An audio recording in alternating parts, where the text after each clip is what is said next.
Vance Johnson starting, and Mark Jackson, who plays almost an equal amount. Tight end Clarence Cave, and we'll see a lot of Orson Mobley and two tight ends and H-back sets. And the offensive line, Dave Studdard, a veteran, back at left tackle. He had serious surgery after the Super Bowl and only recently has come back to play, allowing Jim Juriga to move from there to right guard. Keith Bishop and Billy Bryan are the left guard and center, respectively, although there was some thought that Gerald Perry, who has played for Bishop the last several weeks, would be in there today. And Ken Lanier is the right tackle. He's the veteran there. Ready to go, Chris Barr will kick off from our right to our left. Jasper Johnson will be, or rather Jason Johnson will be back with Ken Bell. Barr's kickoff is going to be taken by Jason Johnson at the 2. Out to the 10, heads for the right to the 15-20, and is cut down at the 21-yard line. Rolled off his feet by Andy Parker. First to 10 Denver. We'll see a lot of shotgun, of course. Elway prefers it, although against the Rams, in early downs in most series, he was under...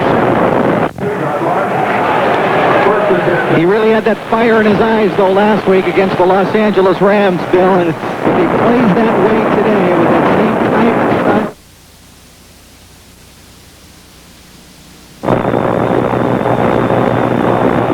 He steps out of Moscow.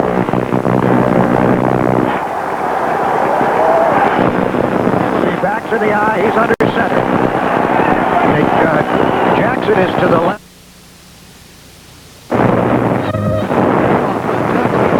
Out at about the 26-yard line by Mike White, but he picked up 5. So he's doing a good...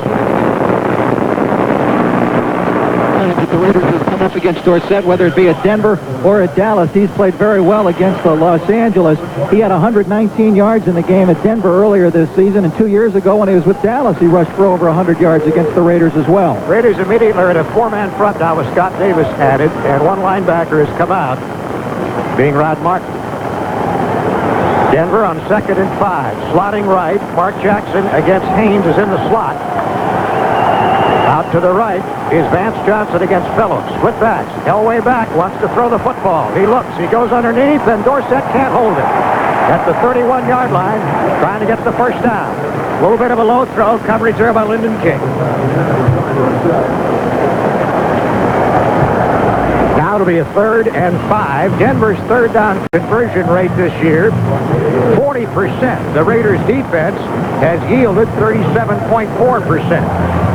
Raiders bring in Eddie Anderson in the secondary with Lyndon King coming out. Now it's Natil to the left, along with Johnson. Jackson to the right with all-purpose back Steve Sewell, who's in their passing game a lot. Running back is Will Hyde in the shotgun with Elway. And on the snap, he drops back, sets up, runs forward. He's pinned in and brought down at the 23-yard line for a sack by Greg Townsend. But it was because Bill Pickell was in a spiral to take away the inside. He did it exactly the same way that he did it Monday night, Bill, against the Seattle Seahawks. He just stayed at home, stayed in position, refused to be moved, and as Elway tried to come up the middle, he tried to juke a couple of times, but Pickell simply would not fall for the move, and Elway really had nowhere to go. Here's Mike Horan, number 1 in the NFL in net punting average, 38.2, and number 3 in gross at 44.4, a left-footed booter.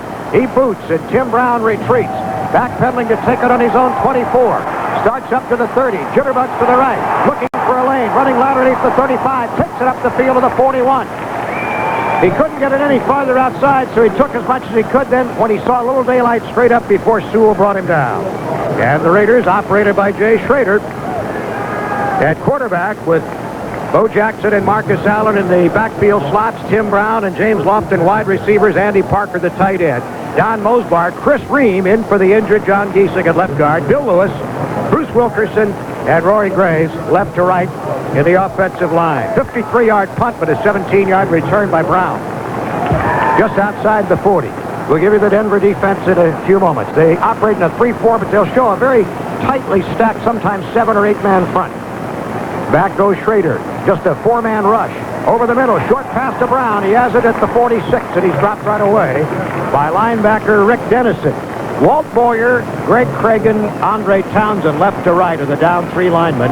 Their best sack man, Simon Fletcher, is the outside linebacker on the left, but he plays sometimes in a down position. Michael Brooks on the right side is always the weak side backer. At inside, Jim Ryan and Rick Dennison, but Dennison will move around some. Mark Haynes At left corner, Jeremy Castile at right corner. Veterans Dennis Smith at strong safety, a real hitter and a blitzman, and Mike Harden at free safety. 2nd and 4. They gain 6 on the play. Brown to the left, Lofton to the right. Backs in the eye. Schrader gives here to Bo, and Bo finds the hole over the middle and drives it to the 50, and then is slammed back hard by Ryan. There might have been a fumble. The way players dived in on the pile, but the Raiders have it. And it's very close to a first down, just inches across the 50 from the looks of it. If the fumble actually occurred and was not blown dead, which is I think the case, Bill, Tim Brown came out of there with the fumble recovery for Los Angeles. They marked the ball dead right where Brown had it, which is at the 49-yard line of Denver. Well, Brown's making quite a case for himself to be the Rookie of the Year in the NFL. I would think maybe Stevens in New England would be about the only one to stop him. Ahmed Rashad gave his vote to Tim Brown today on the network. Backs in the eye. It's a first down at the 49-yard line of Denver. No measurement required. Lofted in motion to the left. And the deep handoff on a draw to Jackson. Jackson getting outside to the right. He's hit by Haynes, but breaks the tackle and drives to the right side down to the 42-yard line before he is knocked out of bounds. And that time, it looked like Greg Cragen, the nose tackle, had made enough penetration he might take away the outside, but Jackson beat him. Been some talk that Bo has been looking, Bill, for the big play. So when he's getting the football, he's not necessarily pounding straight ahead and trying to get himself going and breaking into big plays, but actually looking for them before they're there. So far in his first 2 carries, he's taken that football and rammed it pretty well straight up. 2nd down and 3. Lofton to the left. To the right is Brown. Parker in an H-back sort of alignment. They give the ball straight ahead for a smash by Bo, and he noses his way to close to a first down at the 39, pounding away. Denver ranks 28 in the league in yardage defense against the run. But as you noted in the pregame show, Bill, it hasn't mattered much in the last couple of weeks when the Raiders have gone up against Atlanta and Seattle. They were ranked 27th and 26th against the run in the league, and the Raiders weren't able to run against them, or at least they didn't try that much anyway against Seattle last week. But it looks as though they've come out right here trying to establish that run right away and trying to establish with a ball-controlled drive domination of this game early. On a measurement, the Raiders make the first down. Jackson gained 3 on the play to the 39-yard line.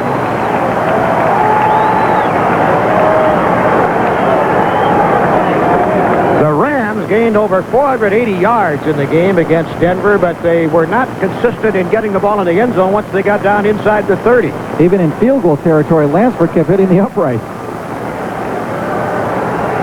Slot right, Brown inside Lofton, split backs. Denver has 4 down linemen right now, one of them being the linebacker Fletcher. Quick pitch goes to Steve Smith. Smith starts right, nothing there. He cuts it to try to make a little bit and took about 3 yards inside before Dennison and Cragen made the stop. Now that time, Fletcher lined up as a down lineman at right end. So you want to watch for different sets that'll put him in different positions.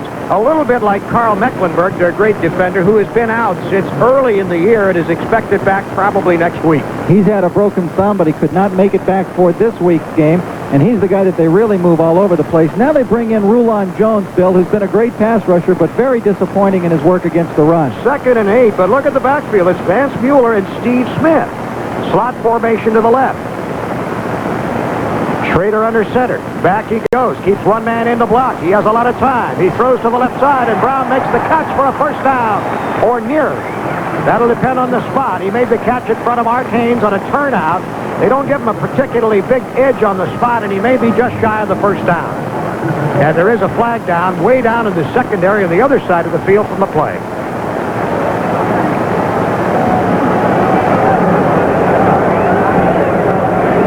We'll sort it out here. Interesting that that pair of backs would be in this early in the game as a tandem. It doesn't look like either Bo or Marcus are injured in any way. They're just standing right next to the coaches with their helmets on. So just a little bit different look by the Raiders. Holding, 49 defense. First down. That's the former USC star Dennis Smith, a longtime friend and teammate of Marcus Allen. He was holding in the secondary. It's an automatic first down and a 5-yard penalty. Now Vance Mueller comes out of the game in the Raider backfield. Raiders took the ball after the Tim Brown return to their 41 and have moved it now to the 31-yard line of the Broncos. Now Steve Smith is out of there also, and we've got Allen. Now they're going two tight ends now. Jackson is not in. Allen is a single setback. Lofton to the left against Castillo, while Brown goes right against Haynes. Trey Junkin and Andy Parker, the tight ends. Trader in a straight drop back and a quick release. He's going deep to the left corner, and it is intercepted but out of bounds, so it won't count. Trying to go to Lofton against Castillo, who played him tough all the way to the pylon right at the goal line on the left sideline. He went up, had the edge, the ball sailed out of bounds, and he pulled it down, but had no possession. It's not a bad idea to try to go to Lofton, Bill, long running patterns up the sideline due to the fact that he is a great guy at making over-the-shoulder catches, and for some reason he has not been seen in that role this year. However, that time just good coverage by Castile. Unfortunately for the Raiders, the pass wasn't thrown well because Castile caught it out of bounds. Castile, a former starter at Tampa Bay for 3 years. This is his 6th season. 3 wide receivers now, including Willie Gault, who's out to the right. And Bo and Marcus in the backfield are split. Handoff to Marcus, follows Jackson off the left side, cracking it down to about the 27-yard line. Jim Ryan, Rulon Jones involved in the tackle, along with Andre Townsend. Jones, of course, mostly a pass-down defender. And now they make some changes. They bring in an extra linebacker, Steve Bryan. It is 3rd down and 6. And I think they brought in a nickel back. We'll check. Yes, Randy Robbins is in the game. Now it's Trader under center. No shotgun. Gault to the left. Brown to the right with Lofton. 4-man front. Trader, straight drop. 4-man rush. Good blocking. Shoots one over the middle. It is caught at the 20 for a first down. And it's Marcus Allen right in front of Robbins, the nickel back. Marcus almost on the ground when he caught that ball thrown about shin high. Well, this is a game of confidence, and the Raiders are coming out with a kind of drive that can establish some confidence for them early in the game, Bill. They're coming out, they're running the ball very good, they're throwing high percentage passes, and Schrader has been on the mark so far. So it's a good-looking opening drive for Los Angeles. 20-yard line now. 1st and 10 Raiders. This is where it gets tougher. The Raiders have had their own kind of problems down here so far this year, and Denver kept the L.A. Rams out of the end zone several times when they had mounting threats last Sunday up in Mile High Stadium. Brown goes left and Lofton to the right. They give the ball here to Allen, and he doesn't make much. Nothing much happened. The play just sort of died. He made about 2 yards, but it wasn't one of those plays that just explodes off the line of scrimmage. Tampa Bay has defeated Buffalo today 10-5. That's the 4th straight time Tampa Bay has defeated Buffalo. That's hard to believe that they were able to pull it off today in light of the season that Buffalo has had. That would probably have to rank as about the upset of the season so far. Well, Buffalo hasn't done an awful lot since they clinched the division. Now it is only a gain of a yard for Allen, 2nd and 1. Jackson lines up as a wide receiver left, while Brown and Lofton are in a slot formation to the right. Denver has the nickel in with Randy Robbins. Short drop, quarterback draw, and there's a spy at home, and Rulon Jones slams Schrader at the 20-yard line. That play was not open. Not only was Rulon Jones there, but Greg Cragen was there. Jones couldn't wrap him up. That play had nowhere to go. I have to wonder, with Mike Shanahan having been the coordinator at Denver offensively for several years and working against their veteran defensive coordinator, Joe Collier, I got to believe that Joe figures maybe pretty well how Mike thinks, and he was looking for that one. Especially since when Schrader played earlier for the Raiders, he burned the Broncos with that quarterback draw. Now it is 3rd and 10. Denver with a 3-man rush front, 6 defensive backs. Steve Bryan is a rusher now. He's down on a right end position. Back goes Schrader from under center. Sets up and rifles one, and a catch at the 9-yard line, and it is a first down for Marcus Allen. 2 beautifully run patterns now for Allen to get first downs.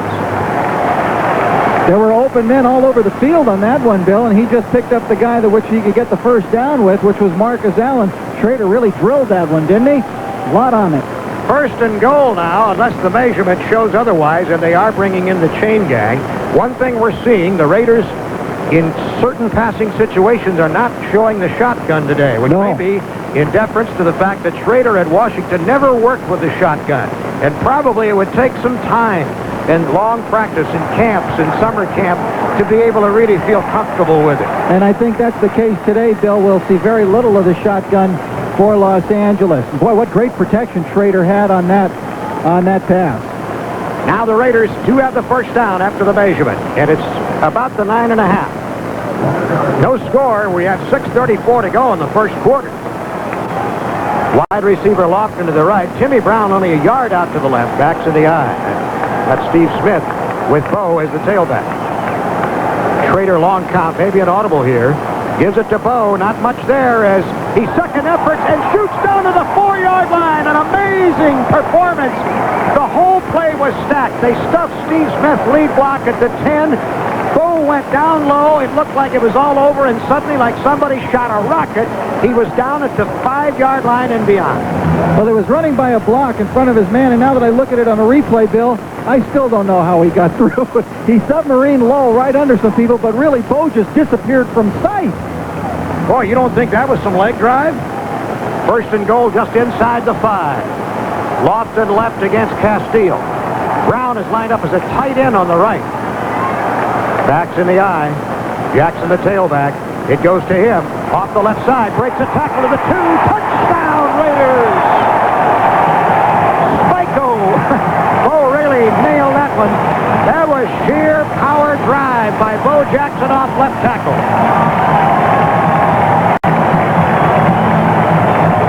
A 59-yard drive. Well executed. Very well. Beautiful looking drive by the Raiders. They haven't done it a lot early this year, but that time they just took the ball and stuffed it right down the throats of the Denver Broncos on the opening drive. Ran right over them with Bo Jackson on those last 2 plays. And it's good to see Bo get the football in that kind of a power situation in close. 13 plays consumed the drive. Here's Chris Barr for the Flea Flickers know nothing except good straight-ahead power football and execution. And when you get all of that stuff in football, it still boils down if you can execute, and that's what the Raiders did with some pretty simple but very effective football. Here's Barr with his kickoff now. He blasts this one very well. It's going to go into the end zone about 4 yards deep, and Ken Bell decides touchback. First and 10 for Denver on their own 20-yard line. Well, I'll tell you, that example of power football had to please 5 guys out there, one of whom is in his role as a Raider coach today, and those are the 5 sure of the day.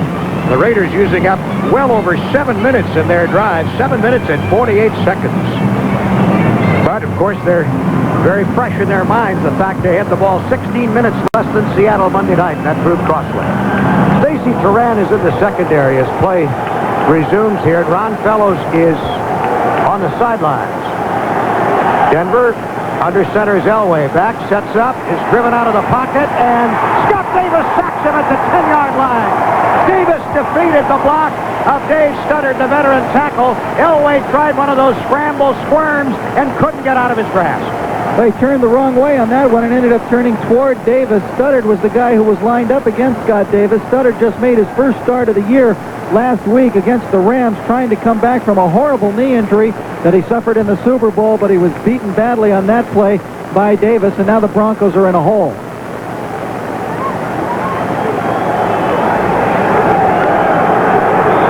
Denver on a loss of 9 at the 11-yard line. Over the ball is Billy Bryan. The left guard, by the way, is Perry and not Bishop. They go with Elway under center, but with 4 wideouts. And he gives on a handoff to the single setback, and there's not much going there, out to about the 13 or 14 at best, as Tony Dorsett carries. Dorsett coming into the game as the second best running back in the history of football on a yardage basis with 12,635, but about 3,500 behind all-time champion Walter Payton.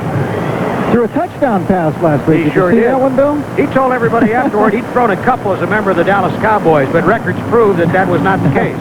And his style seemed to indicate that was the case. Third down and about 16 now. Denver goes shotgun. And they'll stack Jackson and Johnson to the left and bring Ricky Nattiel to the right. Clarence Kay is at H-back.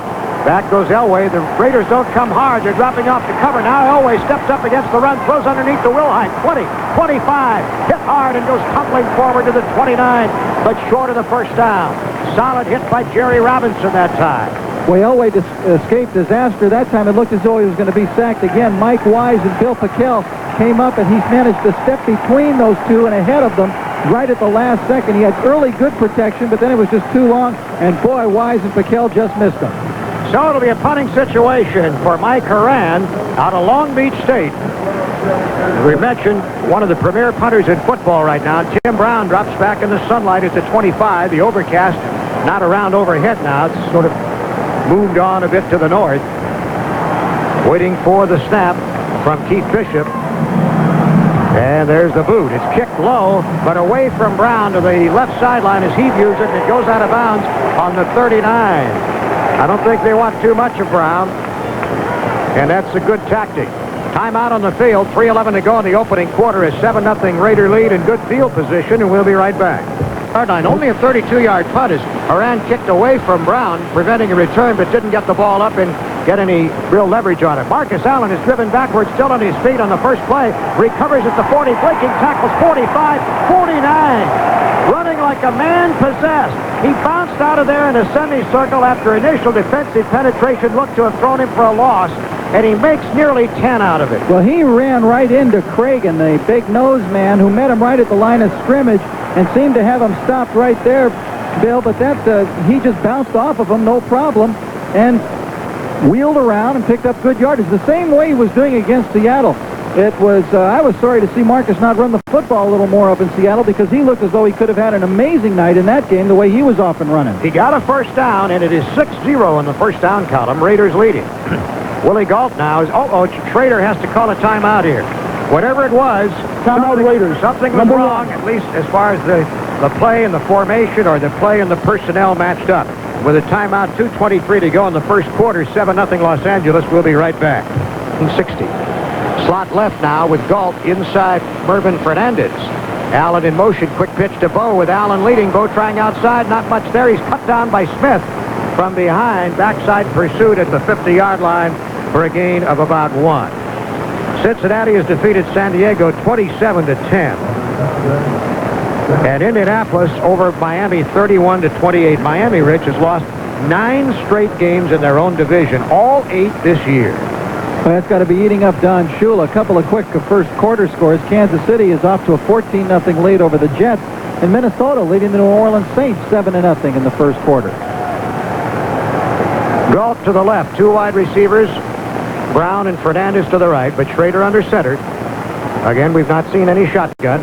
Hand off to Allen over right tackle as he appeared to get daylight. He's cut down by Jim Ryan. Good play by the linebacker after he had gotten by the nose tackle Cragen at the line of scrimmage. A gain of not much more than 1 as we pause for station identification.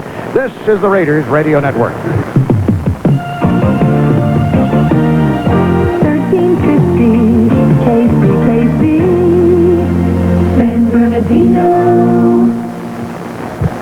Well, Denver shut down the Raiders' running thrust of the first 2 tries. They go to their dime package in the secondary.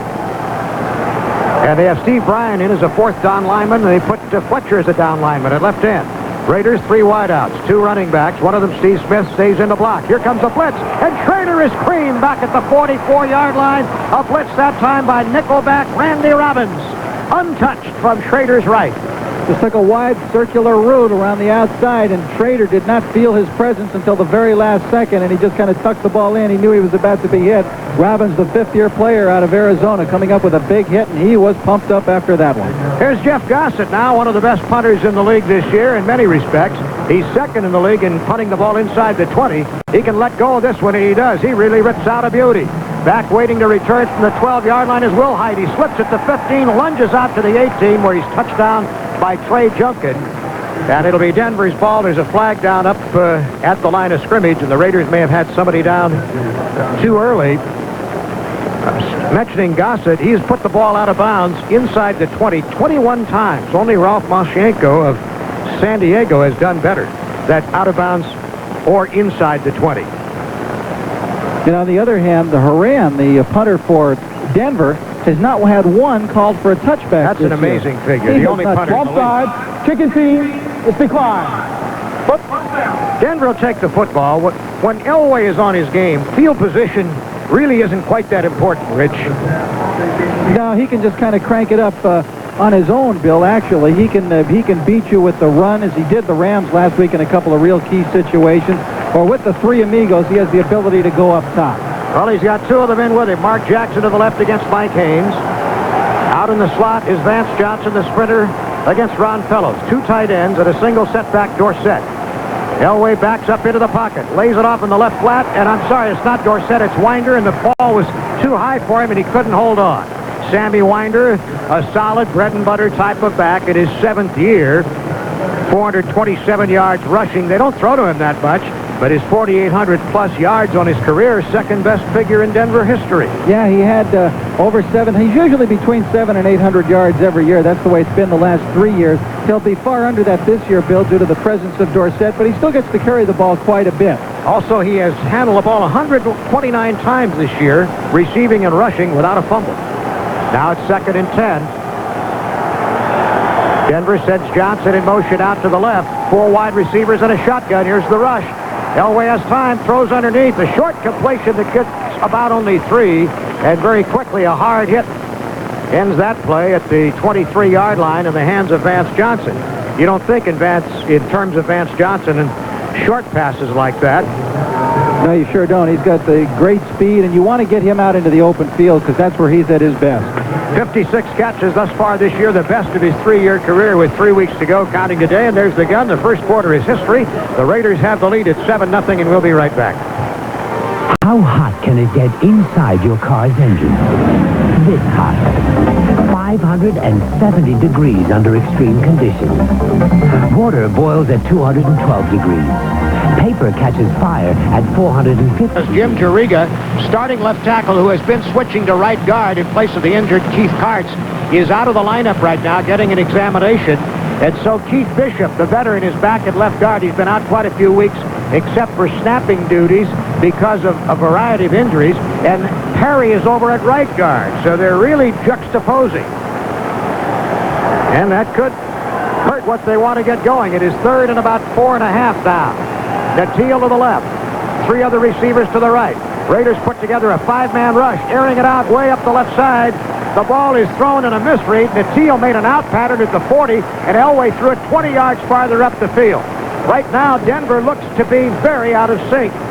Part of it, I think, because of the Raiders' ferocity in coming at them. That looked to be one of those plays, Bill, where you read the defense and try to get on the same page, receiver and quarterback, as the play is open and as it is underway. And in that case, the two obviously read different things. Natil went to the outside, and Elway ran looking for an up. 3 possessions, 9 plays, and now a 3rd punt for Denver. 7-0 Raiders. Haran takes the snap. Boots this one much higher than the last, away from Brown, but he'll field it on his right at the 33. 40, right side, 45, 47. And he goes down there where the Raiders again have excellent field position. But before they do anything, we have a timeout. And the score remains 7-0 Los Angeles. First down Raiders, moving now from our left to our right. Ball on the 47. They go with Galt in a slot inside Fernandez to the left. Backs are in the eye with Jackson the tailback. Schrader turns, fakes the draw, keeps it. Here comes pressure, and he is sacked back at the 36-yard line. Cragen getting there, coming from the outside, the backside as Schrader rolled to the right. Even with a good fake on the handoff, it did nothing to deter the momentum of Cragen. Well, you expect to see Cragen in the play. He's leading the team in tackles this year with 111, but Bill, coming into this game, he had only a half a sack for the whole season. So what he just did is rather unusual for Greg Cragen. Cragen grew up in Pleasanton, California, over in the East Bay and the San Francisco Bay Area, where many of the Raiders lived in the days of Oakland Raiders. Went to Amador Valley High School. Now to the right is Willie Galt. To the left is Brown, along with Fernandez. Back goes Schrader. Quick release over the middle and overthrown. He had 2 men in the short area, Smith and Allen. Overthrew both of them. Fortunately, he threw it enough of an overthrow that the 2 linebackers in their drops weren't able to get to it. It landed between them and the deep safeties. Again, a real good push at the line of scrimmage by the defensive front of the Denver Broncos. They seem to blow the Raiders back, and we're again coming quickly on Schrader. Raiders at 3rd and 20 now on their own 37. They are 2 of 3 in 3rd down efforts. Denver thus far is unsuccessful in 3 tries. Brown and Galt to the right, Lofton and Fernandez to the left. For the first time we see shotgun, Rich. And Allen in the backfield along with Jay Schrader. Back goes Jay. Here comes late pressure. He throws. Catch is made, but not held, and it's incomplete at the 47 by Lofton on a crossing pattern. It looked like he might have the first down, but as he went down, he couldn't hold on. Got a pretty good shot that time from Mark Haynes. That time the pressure was applied by Steve Bryan.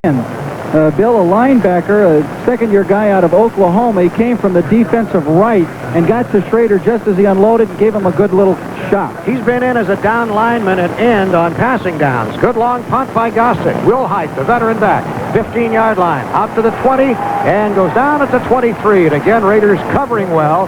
Steve Smith down there early to take away the outside for it and driving him into the arms of Milt McCall. Now there's a fight going on way back up the field. That is Mark Munford, a linebacker special teamer for Denver, and Ron Brown for the Raiders. Two flags are down, and meantime, Will Height has not risen from the spot where he was tackled by McCall and McKenzie on his own 23. Will Height. Offsetting personal foul. 64, Raiders. 51, Denver. They'll offset. First down. Will Height is leaving the game now limping, and we have timeout with 13:51 to go in the first half. 7-0 Raiders. We'll be back. Oh, it wasn't just when Bert...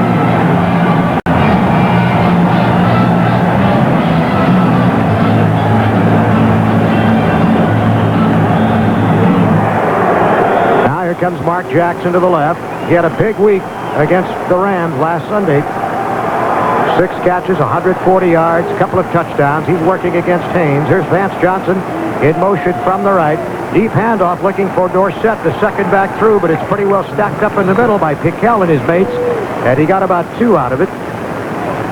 Trying to go over Billy Bryant and Keith Bishop, the 2 veteran linemen at center and at left guard. Tony Dorsett just adds to the plethora of Heisman Trophy winners we have on the turf today. He was the winner in 1976. And as I mentioned, a covey of Raider Hall of Famers. All 5 are here today. The big reason, Fred Biletnikoff was presented his Hall of Fame ring by Hall director Pete Elliott at a ceremony before the game. 4 wide receivers, but under center is Elway. Back he goes, setting up. Has time, driven out of there now by Townsend, fleeing to the right at the 10. Townsend hits him, sacks him at the 11-yard line, and the ball goes flying out of bounds. Boy, Townsend was just relentless that time as Elway, who has those great legs and has the great ability to throw the ball on the move, could not let up enough to look upfield and really find anybody. The officials, the head linesman, the umpire, and the referee were all talking about what they were actually going to call that, Bill, because Elway threw the ball just as he was being thrown down to the turf, and apparently it's just a regular sack by Townsend. And boy, did he beat Ken Lanier. Lanier just could not handle him. Lanier has been having a problem. He has been playing with a mild groin pull, and Townsend may be really taking advantage of that now. So it's the 3rd sack of Elway. It is 3rd down on about the 12. And they need to get to the 33, 21 yards.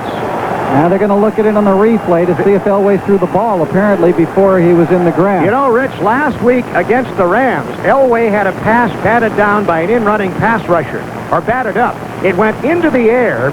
He caught it for an instant and then realized he was going to be tackled for a huge loss, and he threw the ball away, and they did not call that a fumble. It was recovered by a Ram, and I thought that was a horrible non-call.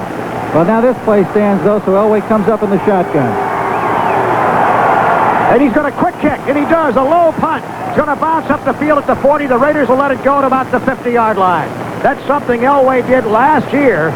Quick kicking out of punt formation on 3rd down. And even though it bounded up and didn't get a return, the Raiders have the ball 1 yard short of midfield. Looks like the Broncos are well aware of Tim Brown today. They don't even want to take a chance on having to punt to him on 4th down. They've been punting away from him. And with good reason, Bill. Many people have forgotten that in the overtime period at Denver this year, Tim Brown returned a punt all the way for a touchdown. 74 yards. That would have won the game, but it was nullified by a penalty. So they're well aware of Tim Brown's potential. Elway gets a 40-yard punt out of it. 1st and 10 Raiders. Is wide left and Galt to the right. Hand off to Allen. Gets to the outside. Gets an outstanding block there from Graves. And clear down to the 40-yard line and dropped by Michael Brooks at the 39. Oh, what a job Graves did blocking down on the left end. And he just put him straight ahead, Bill.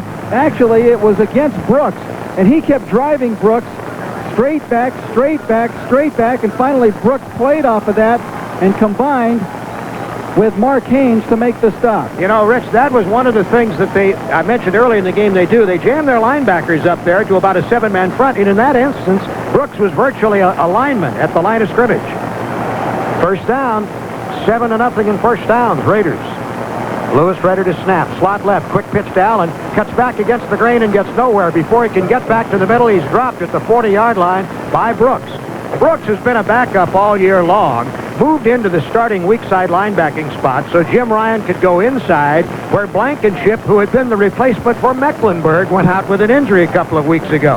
You follow that one? So Brooks is now on the outside after playing mostly special teams, and Ryan becomes the starting inside linebacker after starting the first 12 outside this year. Ryan's a good, solid guy for them, too. Not real spectacular, but he's been reliable for several years. They lose one. It is 2nd and 11. Galt to the right while Fernandez and Brown go to the left. Smith in the backfield with Allen now. Schrader in a straight drop back. 4-man rush. Here comes pressure, and he can't get rid of it. He has to eat it back at the 48 with a sack. Cragen is just destroying the middle of the Raider offensive line, Bill. He's not had a game like this all season. He is extremely visible, and Greg Cragen again just came blasting in there. Now, it's 2 sacks for him, and again, remember, he had only a half sack for the whole season coming into this one. Well, he actually, Chris Ream was trying to double up on Andre Townsend to help there, and as a result, Cragen was able to get around him. Ream is making a start today. I saw it written somewhere that he had not started before. That's not true. He started 2 games in 1986. Now it is 3rd at about 22. No shotgun, though. 3 wide receivers. Galt to the right, the other 2 to the left. And it's Smith and Allen in the backfield. So the Raiders not making much out of this. Here comes a Denver blitz. Schrader back. The blitz picked up. The throw down the middle. Incomplete. Double coverage at the 30-yard line for Galt on an up and in. Harden got tangled up with him along with Haynes. And it'll be 4th down, and Gossett will punt. That time the Raiders double-teamed Cragen, so he would not be able to go anywhere, but that left a man free to come through on the blitz. And so, again, Schrader had a little bit of pressure. Denver getting better pressure in the last 2 series now from their defensive standpoint. They're coming hard, but Gossett gets it away. And this one is going to bounce on the 5, but it goes into the end zone despite Raider coverage people down there. It took a very rapid hop forward. They were trying to kill it as soon as it bounced, but had no opportunity. It'll come out on a touchback to the 20-yard line as we have timeout. 10:04 to go in the half. 7-0 Los Angeles. We'll be right back. Well, as impressive as the Raiders' 59-yard opening drive was to the only score of the game, they have been held to virtually nothing since that time, and the Raider defense has stifled the Broncos up to this point. But one thing that the Raiders were able to do on that drive was to run the football and run it straight ahead and establish a running game. It was a very efficient-looking drive, not spectacular. But since then, they haven't really run the ball very productively, Bill, and the passing game has fell victim to the good pressure put on by the defensive front of Denver. Well, you would think perhaps it would be well to keep running the ball to establish that. That sets up your play-action stuff later on. Now it's Elway and company. Back he goes under center in a pro set. Throws underneath and it's dropped at the 25. But that was good coverage by Lyndon King as much as anything. Blasting into the would-be receiver Dorsett. Only a 5-yard pattern, the short pattern. Now Denver on 2nd and 10. They're going to bring all of their passing down people in. Natil, they're going to bring in Jason Johnson. You know, usually they use Sewell in addition to the 3 wide receivers. They've used him only once in this situation today, and they've gone to this youngster Johnson. And Sewell is a guy who can hurt you in so many ways. He's such a versatile player and has really hurt the Raiders in the past. Johnson, a rookie out of Illinois State, has caught just 1 ball this year. But Lewis Clark hadn't caught any before Monday night in Seattle, Rich. Shotgun. Wilhite in the block. Quick release up the right side, and Jackson makes the catch and is drilled at the 44 with a first down. Jackson just flying off the line of scrimmage that time on an up pattern, a streak, and it took McElroy to get there and make the hit. Well, Jackson showed some real courage on there on that pass, Bill. At 5'10", he is fearless, and he knew he was going to get blasted, and he reached his arms out despite the fact that that was going to happen, and he took the hit from Van McElroy, took it well, did not cough up that football, and came up with a big reception. So a 24-yard pickup and their first down of the day. Denver comes out shotgun on first down. Johnson to the left against Haynes. Jackson to the right. Mobley, the H-back, in motion. And back goes Elway. Looks, throws underneath on a pattern to the tight end Kay, who breaks one tackle, then is ridden down. After Millen also missed him, it was Jerry Robinson who got him, but a gain of about 9 to the Raider 47, the first penetration of the Raider side of the 50. Clarence Kay, who really seemed to emerge as a receiver last year, and then had some problems at the beginning of this year with the swelling in his spinal cord, and he did not play for a few games, but that completely disappeared. Now he's caught 25 balls this season. That injury came in the first game of the year, so he didn't play against the Raiders in Denver. Here's Johnson left, Natil to the right against Fellows. H-back Mobley in motion to the right. Elway giving the Winder inside handoff, stacked up trying to go over the right side, and then a flag falls. Lyndon King driving in hard with Russell Carter. Raider linebackers, Rich, I think have been much more effective today than they were Monday night. They really got blasted off their stations by the Seattle running game, which went for 247 yards. And guys who have been especially visible today so far have been Lyndon King and Jerry Robinson. 89 offense, still second down. Mobley, the H-back, holding. The Raiders accept the penalty. That'll shove it. Oh, wait a minute, do they? Yes, they do. Shove it back to the 42, and the Raiders go to their 5th and 6th defensive backs. Eddie Anderson and Lionel Washington coming in.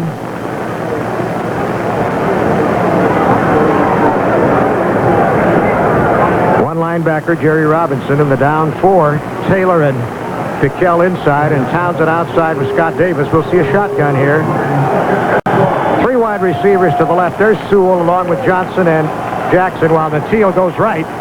Elway back, setting up, looking. He's going to Sewell. He makes the catch at the 50 on a crossing pattern, pulled out from behind at the right side, just short of a first down. Carter with him all the way across, but Sewell had that step from the beginning, and he got most of that yardage back, and it'll be a 3rd and 2 at the 47 of the Raiders. Elway that time looked only for Sewell. He did not look over the field from the moment of the snap. That was the one that he wanted, and he hit him right in stride, too. John Elway rifling that ball to him. So Sewell really had a good head of steam up when he caught that football and came close to getting the first down. Sewell, a San Francisco product who went to Oklahoma, and it was a #1 draft pick in '85. Now here's Johnson left. Jackson to the right.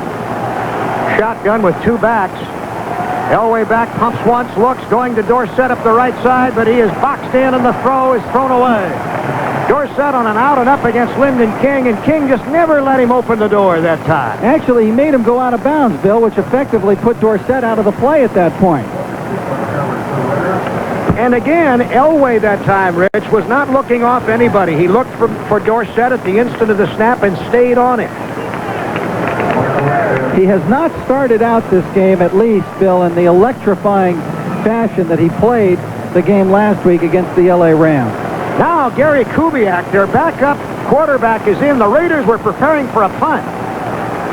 And Denver's going to run a play on 4th and 2. And now breaking the snap count is Mike Ruther, who is in the ball game now. Normally a backup center. Apparently he's come in at a guard. I'm not quite sure whether they wanted to give it the look of a punting team or not. They were hoping, I think, to draw the Raiders offside, #1 or #2, to catch them in that special teams alignment, and it backfired. Ruther, an acquisition from Phoenix in a trade back in August.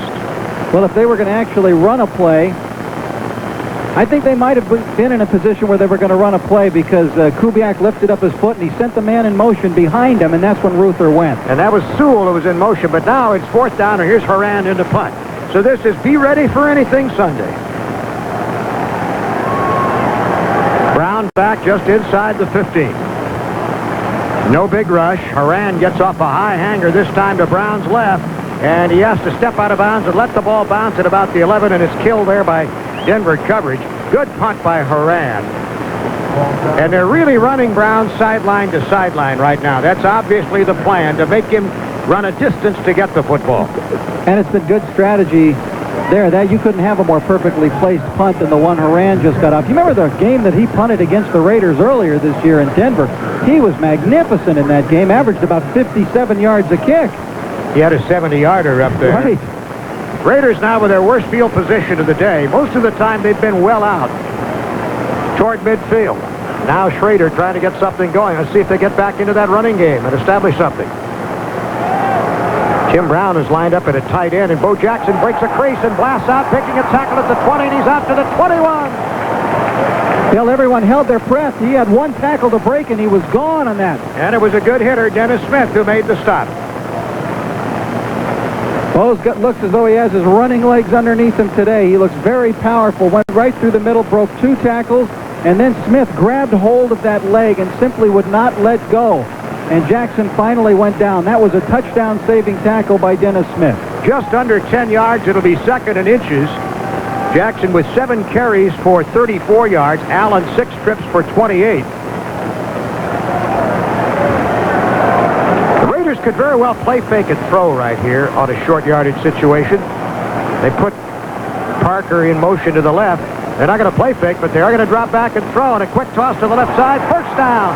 It is caught by Andy Parker, who went in motion as an H-back out to the left side and stepped out of bounds at the 29. And we pause 10 seconds for station identification. This is the Raiders Radio Network. 1350 KCKC San Bernardino. Minnesota leading 10-0 against New Orleans in their game in the second quarter. In Kansas City, 14-10 over the Jets in the second. 9-yard pickup, Raider ball. Brown to the left, out to the right is Lofton. The corner's playing tight, but they don't follow Lofton across in motion. The handoff to Jackson, and he is wrapped up by a blitzing Dennis Smith that time. Smith coming hard on a blitz, and he ran into a running play, and it turned out to be a big call for Denver as Bo loses 4 back to the 25. Smith is really off to a fine start today so far for the Denver. Might be playing the best defensive game with perhaps the exception of Cragen. The entire Denver defense. He's been all over the field. Smith, a major league hitter, as we've seen so far. An excellent athlete. Tough player, good range, great recognition of what's going on in front of him. Been to the Pro Bowl twice. Lofton against Castile to the left. Brown in the slot against Haynes. Allen starts to the left in motion. Schrader pitches to Bo, trying a power sweep left side, looking for Mosbar block. Breaks a tackle, turns the corner, shoots up the field, out to the 35, and here comes a flag flying. And somebody out in front may have been caught illegally holding.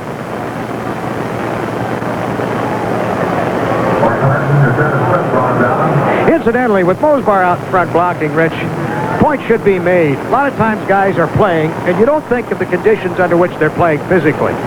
Mosbar does not have much flexibility in that ankle that suffered such a severe sprain in the second game of the year at Houston. He's going to have surgery when the year's over. 80 offense, still second down. And when you consider the situation, Bill, as holding is called on the Raiders' James Lofton, Bo Jackson, really, when he goes outside, he's a sweep runner who wants to get around and round that corner and get outside. He's not a cutback runner, so he has to have those blockers in front of him to set that sweep up.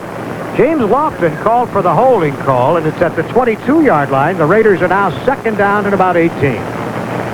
Tim Brown limped off for the Raiders after that last play, suffering some type of injury. 5 minutes to go in the half as Fernandez lines up wide right with Galt in the slot. They split Lofton to the left.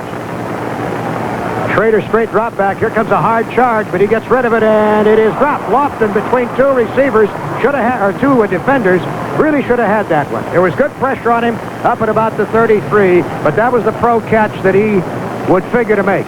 He's made 595 receptions in his career, and that's one that he would normally pull down. Raiders have had more drops, perhaps, than would be logical to expect from this group as a whole this year. Berline certainly victimized in some instances, particularly the Atlanta game. 3rd and 18 now. Let's see if Denver will really be coming here. Fletcher's lined up as a linebacker, but they have 3 deep in the secondary. They've got their 6 defensive backs in. And the Raiders have 4 wideouts off a shotgun. 4-man rush. Over the middle in the short zone, it goes to Brown. He jitterbugs to the 30, but he's dropped on a good tackle that time by Haynes at the 32, and the Raiders will have to go to the punt. 4.5 to go in the half, and thus far they've contained Denver and scored themselves on one 59-yard march at the outset of the ball game, and that's the story of it thus far. Wilhite will be looking up into the sun on this one, Bill. That might have contributed to Lofton's drop. I've noticed John Elway shading his eyes as he's come out of the huddle the last few times. There's a high boot, well kicked, Will Height waiting on his own 23. Here comes the coverage.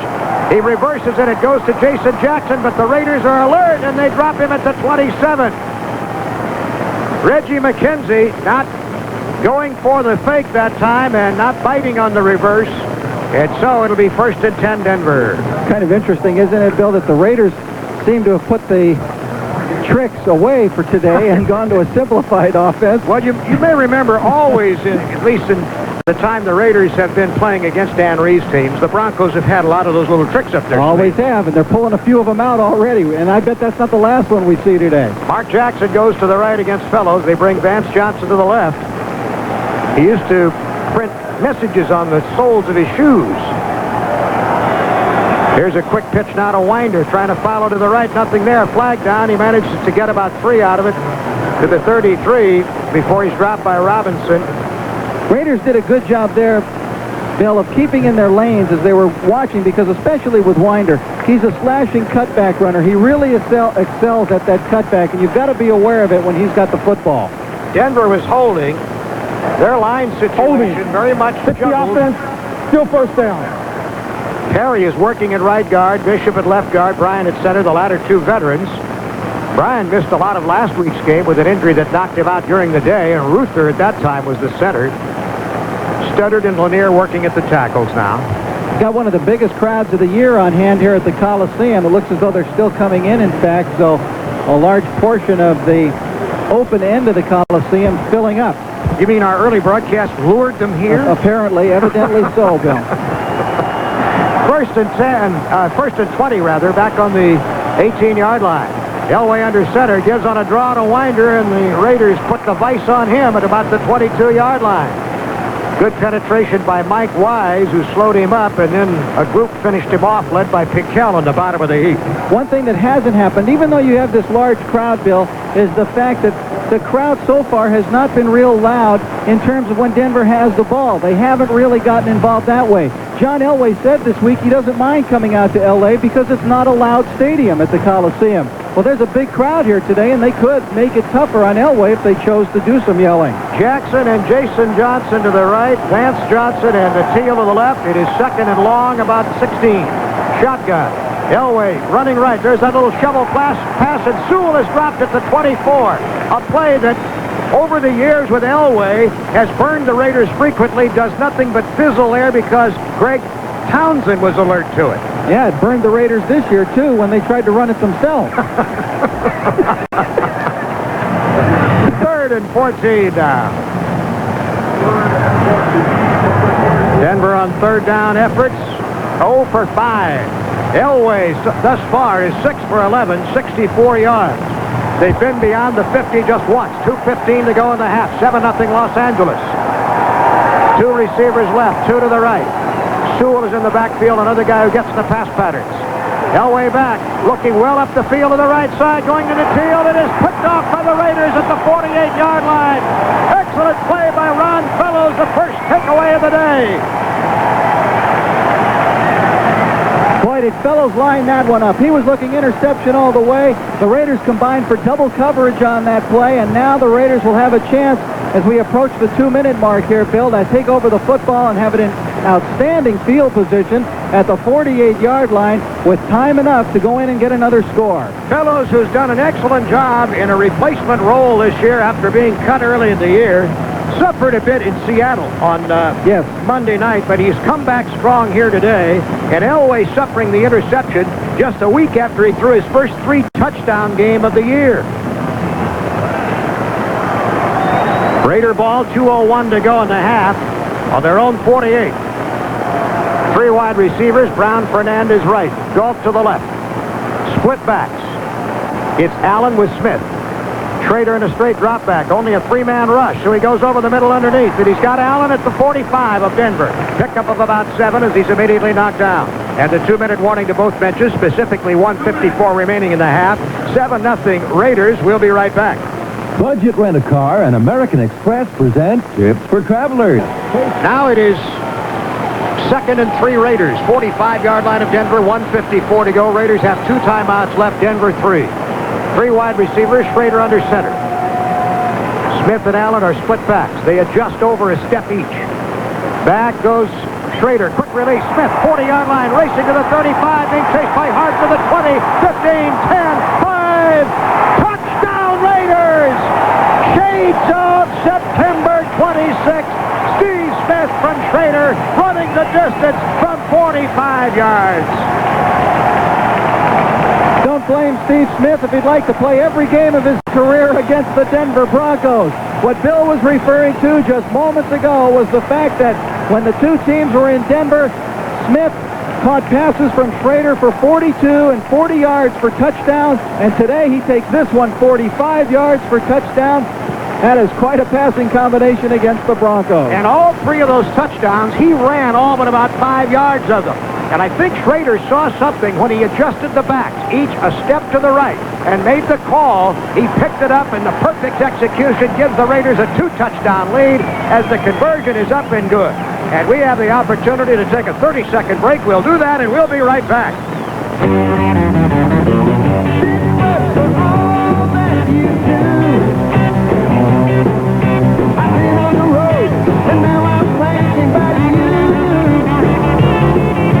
There when the fight, when the band pulls in, I can count on you, baby, again and again. You really make it work. This bus for you. And I'm the bus St. Louis, Missouri. This bus for you. National Football League. And look at the beaming countenance on Mr. Speck today. The boss has got a smile on his face there. He hasn't been able to plan for a playoff game, you know, for the last 3 years, and he won't even be able to plan for one, I guess, yet, if the Raiders can win this football game today, but he'd still be in the hunt. This would be the Raiders. You know, I thought Mike Harden was going to be able to make the tackle on that play. I did too. Steve Smith's got a little more speed than he's given credit for generally, and Harden, a free safety, is not a slow guy, and Harden had an excellent angle on Smith as he was running him down, but didn't quite catch him until he got to the goal line. Here's Barr with a kickoff. Bell waiting back with Jason Johnson, and it's Jason who will take it on the 5, drops it, picks it up, drops it, tries to get it. There's a pile-up at the 8-yard line. Denver ball. He barely retained possession against the scrambling dive of Stephon Adams.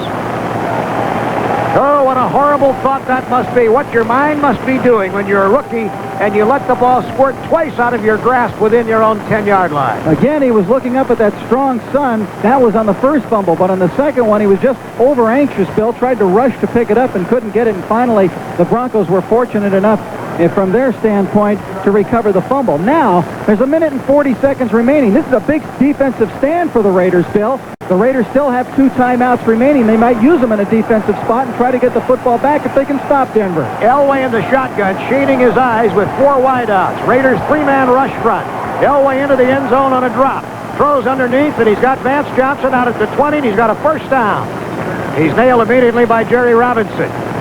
And it's 1:29 to go, and Elway lines him up, hurry-up style, no huddle.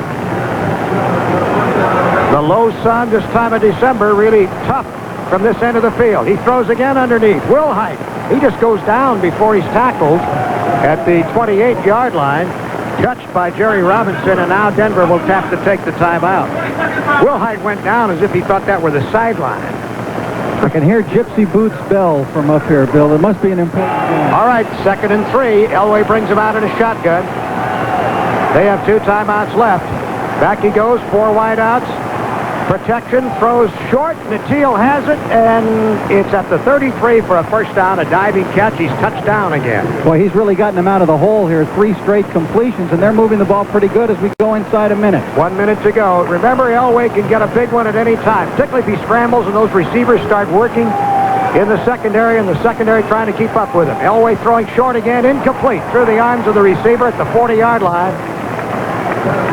You know, he's working. He was doubled that time by 2 linebackers. He's working this 2-minute drill much the same way that Jim Plunkett used to, and when Plunk was working it for the Raiders. If you've got a minute and a half to go, they're taking the sidelines away from you. Right. Go ahead and work the middle and get the plays, move up to the line of scrimmage, stop the clock now and then. There's still plenty of time when you've got that kind of time on the clock. 2nd down 10, 47 seconds, 33-yard line at Denver. They've been across the 50 only once. The Raiders lead 14-0. 3 receivers left, including Sewell. And the teal to the right. Corners drop way off over there. Elway throwing to the right side. Natil takes what's there on that deep drop as a first down on an out pattern at the 47-yard line. Fellows was so far off him, and now a Denver timeout, that he couldn't get up in time to knock him, to keep him from going out of bounds. Now, Bill, Natil did not go out of bounds. Didn't he? He stayed in bounds. He made a mistake they there. called a timeout. When Fellows was slow getting up, I thought he got to the sideline. No, it was very close over there, but we saw the official wind his arms, indicating that the play was still alive and the clock was still moving, and so that's why they had to waste the timeout. Elway took the good choice there. I noted at the beginning of the play that Natil was against a corner, Fellows, who was way off, so he just took all of that cushion, and that's what really cost them to use a timeout that time. They have one left. Let me finish my thought about the 65 Roses Club banquet here, honoring the Raider Lineman of the Year. The dinner is for a most worthy cause, the fight against cystic fibrosis. The dinner at the Stouffer's Concourse Hotel, and this year's special honoree will be Raiders superfan and great actor James Garner. So please plan to attend. You can call for information in the 213 area code 479-8585. Raiders with 7 defensive backs, 3 down linemen, and 1 linebacker, Jerry Robinson. Back goes Elway. Here comes the pressure. He steps up and throws, and it was almost picked off. It was right in the midst of defensive back Russell Carter at the left sideline in front of Vance Johnson, but it popped off his hands.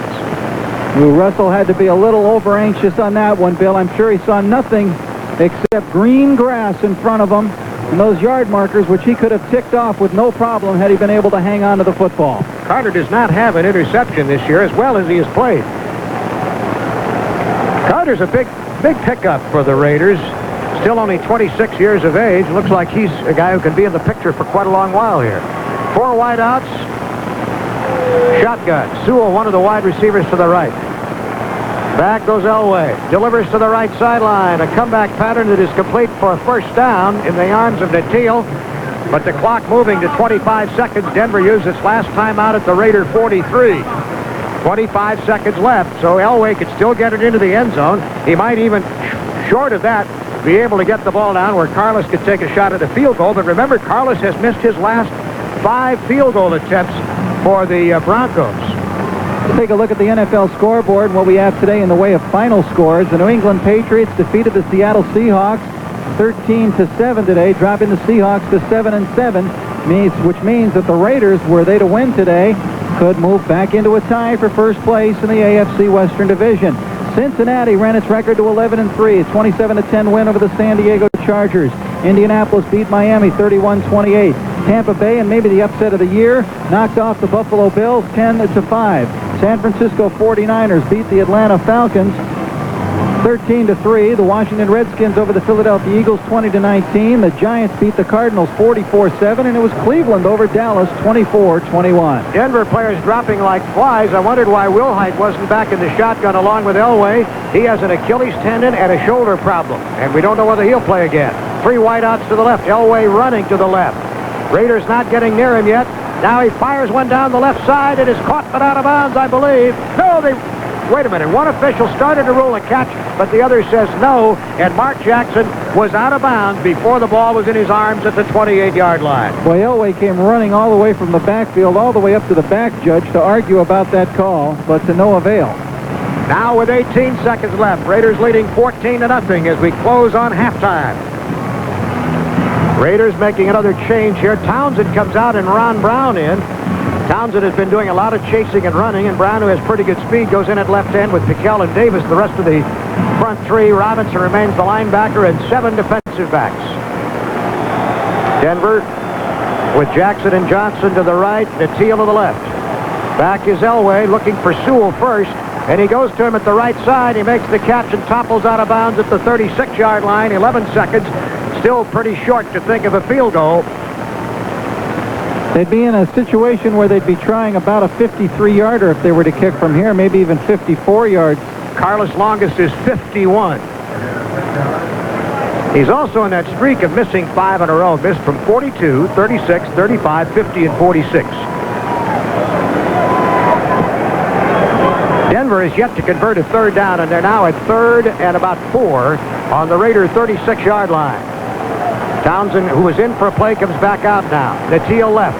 Jackson and Johnson to the right. Sewell out of the backfield. Elway back. Sets up, looks, goes to Sewell, and he can't hold it. Backpedaling to the right sideline at the 30-yard line. On an out pattern with 6 seconds now remaining in the half. Now they will try that long field goal, Bill, so they bring in Carlos in. He's going to have to boom it from about 53, 54 yards away. Carlos, a veteran in his 7th year. He's had some great performances and years with the Broncos, but he has also had his periods of trial, Rich.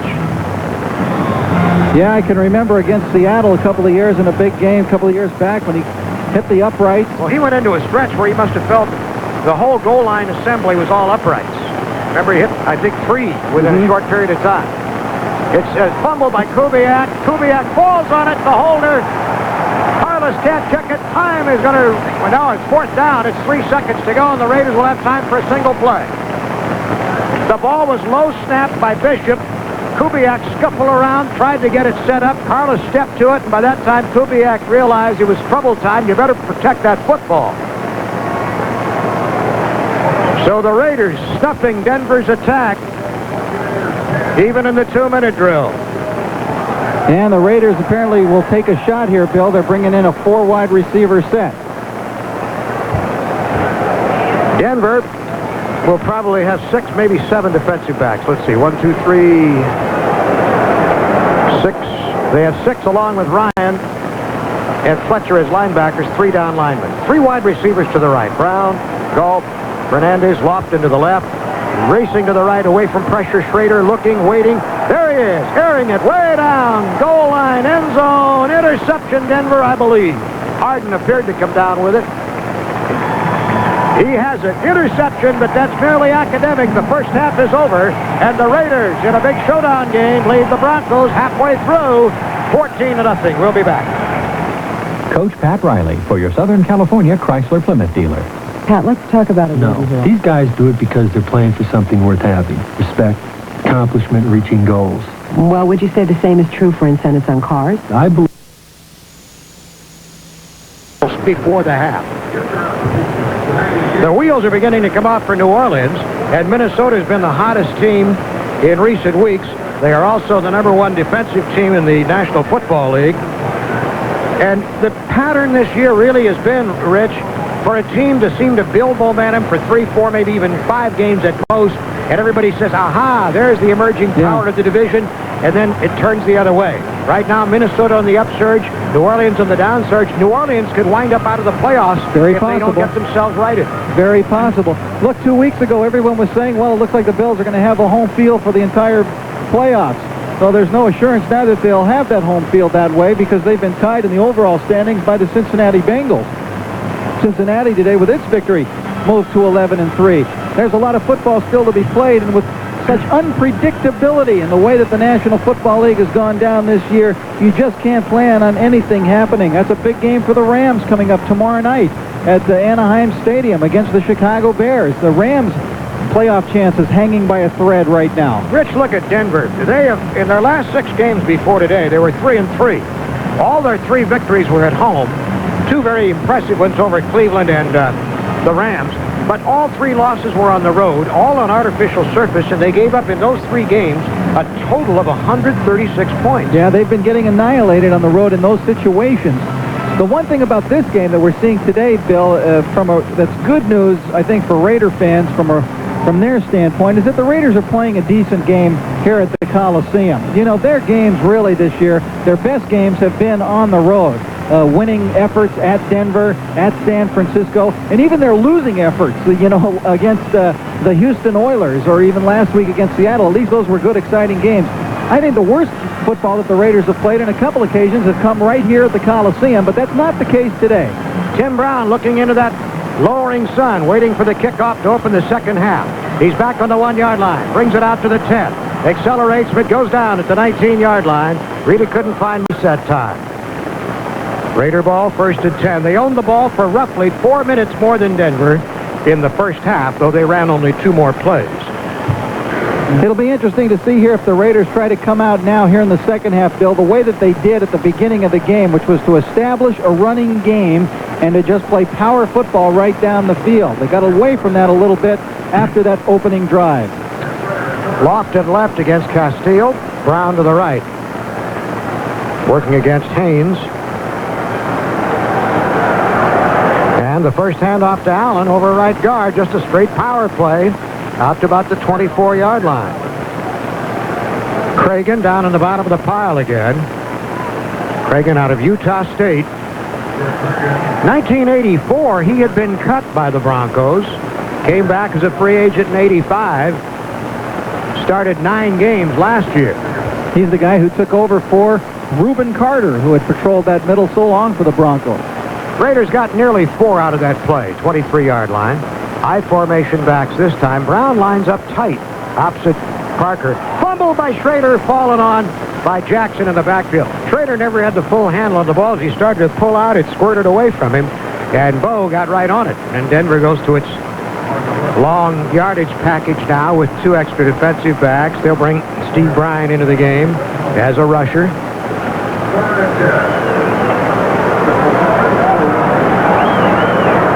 Rulon Jones is back, Rich, despite that ligament tear in his hand. Well, they had said it would be doubtful that he would return today. They tell us Gerald Wilhite on offense will not return. 4 wideouts with Allen in the backfield and Schrader under center. 3rd and long. Schrader back, straight drop, 4-man rush, flags down, throw, a diving catch by Lofton for what would be a first down at the 31, but I think it'll be called back. I think Rulon Jones was held. In fact, he was tackled as he was trying to break through the line. He's playing now as I look at him, Billy. I can't tell if that's just so incredibly heavily taped or with a playing cast now on his right arm, but it covers up his hand completely. I have to think it's some sort of a cast that's wrapped and padded. I think it was Chris Ream who's going to be hit with a call. Holding. 77 offense. It is. Still Ream out of Ohio State. His first start this year and his 3rd as a Raider. That cast, though, will never approach. Remember what Gastineau wore out here a couple of years ago on the opening day? It looked like he had a club on his right arm. 4 wideouts, 2 each side. Shotgun this time. Schrader looking into the sun. It's 3rd and 20. Back he goes, only a 3-man rush. Big drop everywhere. Throws underneath to Smith. 15-20, out to the 22, and he's met there and stopped. Up from the secondary was Robbins. That was the same play which the Raiders made go for 45 yards and a touchdown in the 2nd quarter. And there was yardage there, but Denver's deep drop then recovered to come up and make the tackle. And punting will be Gossett.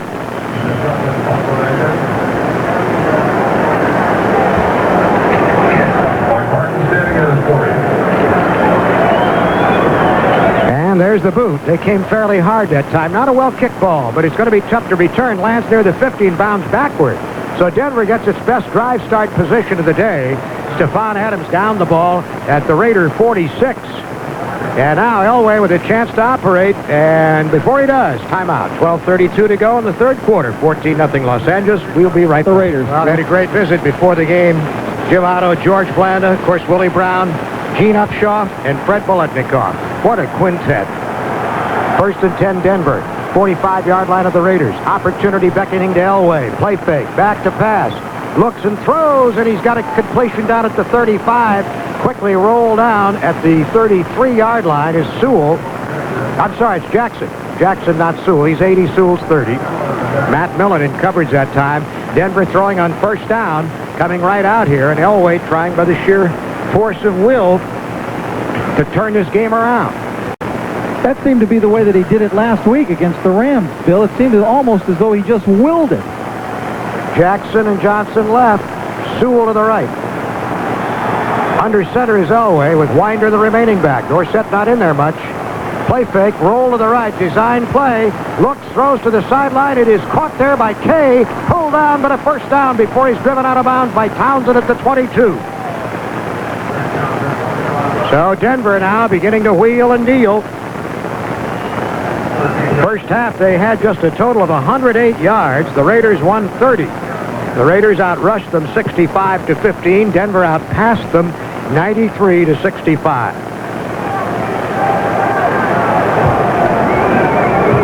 The 21-yard line is where they've spotted the ball. 14-0 Raiders, but early 3rd quarter, Denver getting down here now. 2 tight ends. One wide out to the left. That's Johnson working against Mike Haynes. The handoff to Dorsett this time. Power sweep, gets a beautiful block, gets to the 20 and down to the 17. Excellent block by Bishop, pulling out to cut down Lyndon King. Let him get the running room to pick up 4 yards. And Matt Millen was the guy who chased him all the way across the field in order to make the stop. Now Mobley, one of the tight ends, comes out. They go back to 2 wide receivers. Millen comes out for the Raiders. Denver now's in field goal range, but they want to get a touchdown here. Get something rolling against the Raiders, who lead by 14. Jackson right. Johnson left. Elway dropping back from under center. Rifles one, overthrown at the 10-yard line on a turn-in that time to Johnson. Up off his fingertips. Guarded by Mike Haynes on the play. And that one really seemed to get away from Elway. It just sailed on him as he threw it because Vance Johnson was cutting inside and appeared to be open in front of Mike Haynes. So a well-thrown ball, I think, would have been catchable by Vance Johnson. Anderson and Washington in the Raiders secondary. Turan comes out. Linebacker Lyndon King out. We'll see Denver with Elway under center this time. Nope. He drops back now. 3rd down and about 7. 2 receivers right, 2 left. Back he goes looking. Fakes, runs out of the pocket. Nobody covering at the 20 to 15. Left side, dives for the 1st down. Did he make it? He's stopped by 2 defensive backs. One of them Eddie Anderson, but I think he may have made the 1st down. No slide. That was a dive. That was... And that's exactly what he did against the Rams last week, Bill. He's not doing any of that sliding now. He's just going for it. If he has to put his head forward and take a hit, as he did there from Van McElroy and Eddie Anderson, he's willing to take it in order to get where he's got to go. We'll have a measurement. The chain gang is across the field from the location of the ball over on the left side. In the 3rd quarter, Kansas City's lead has shrunk to 21-20 over the Jets, and Minnesota went to halftime with their 31-0 edge over New Orleans at the Metrodome. Raiders fighting for a victory here that would throw the West into a 3-way tie. Denver has the 1st down by measurement, and it's 1st down on the 11th, so they could make a 1st down and not score. John Elway coming up with a big run there. He has been a guy who this year has had runs of 17, 20, 21, 26 yards. He's led the AFC quarterbacks in rushing for 4 straight years. So that is no surprise to see him do a 1st down pickup as such as he just picked up there for the Denver Broncos. Backs in the eye. 2 tight ends, wide receiver Johnson to the right against Haynes. Deep handoff to Dorsett, tries to shuffle into the hole, but not much there. He gets to the 9. Behind Studdard and a pull block by another lineman, Ken Lanier. He still couldn't get much leverage. So it'll be 2nd down. Denver brings 4 different players into the game now. They lined up in a tight formation that time. The Raiders go back to their 6th defensive back set. Up front, Scott Davis is outside right. Townsend on the left, and inside it's Taylor and Pickell. Here's Natil wide left against Haynes. To the right is Jackson with Johnson outside him. On the shotgun, Elway backpedals, looking to the right flat. Intercepted at the 15-yard line of the 20. Greg Townsend 30, 40. Elway chasing 50. Elway's giving up all the way. Greg Townsend, holy Toledo, 85 yards. Would you believe it?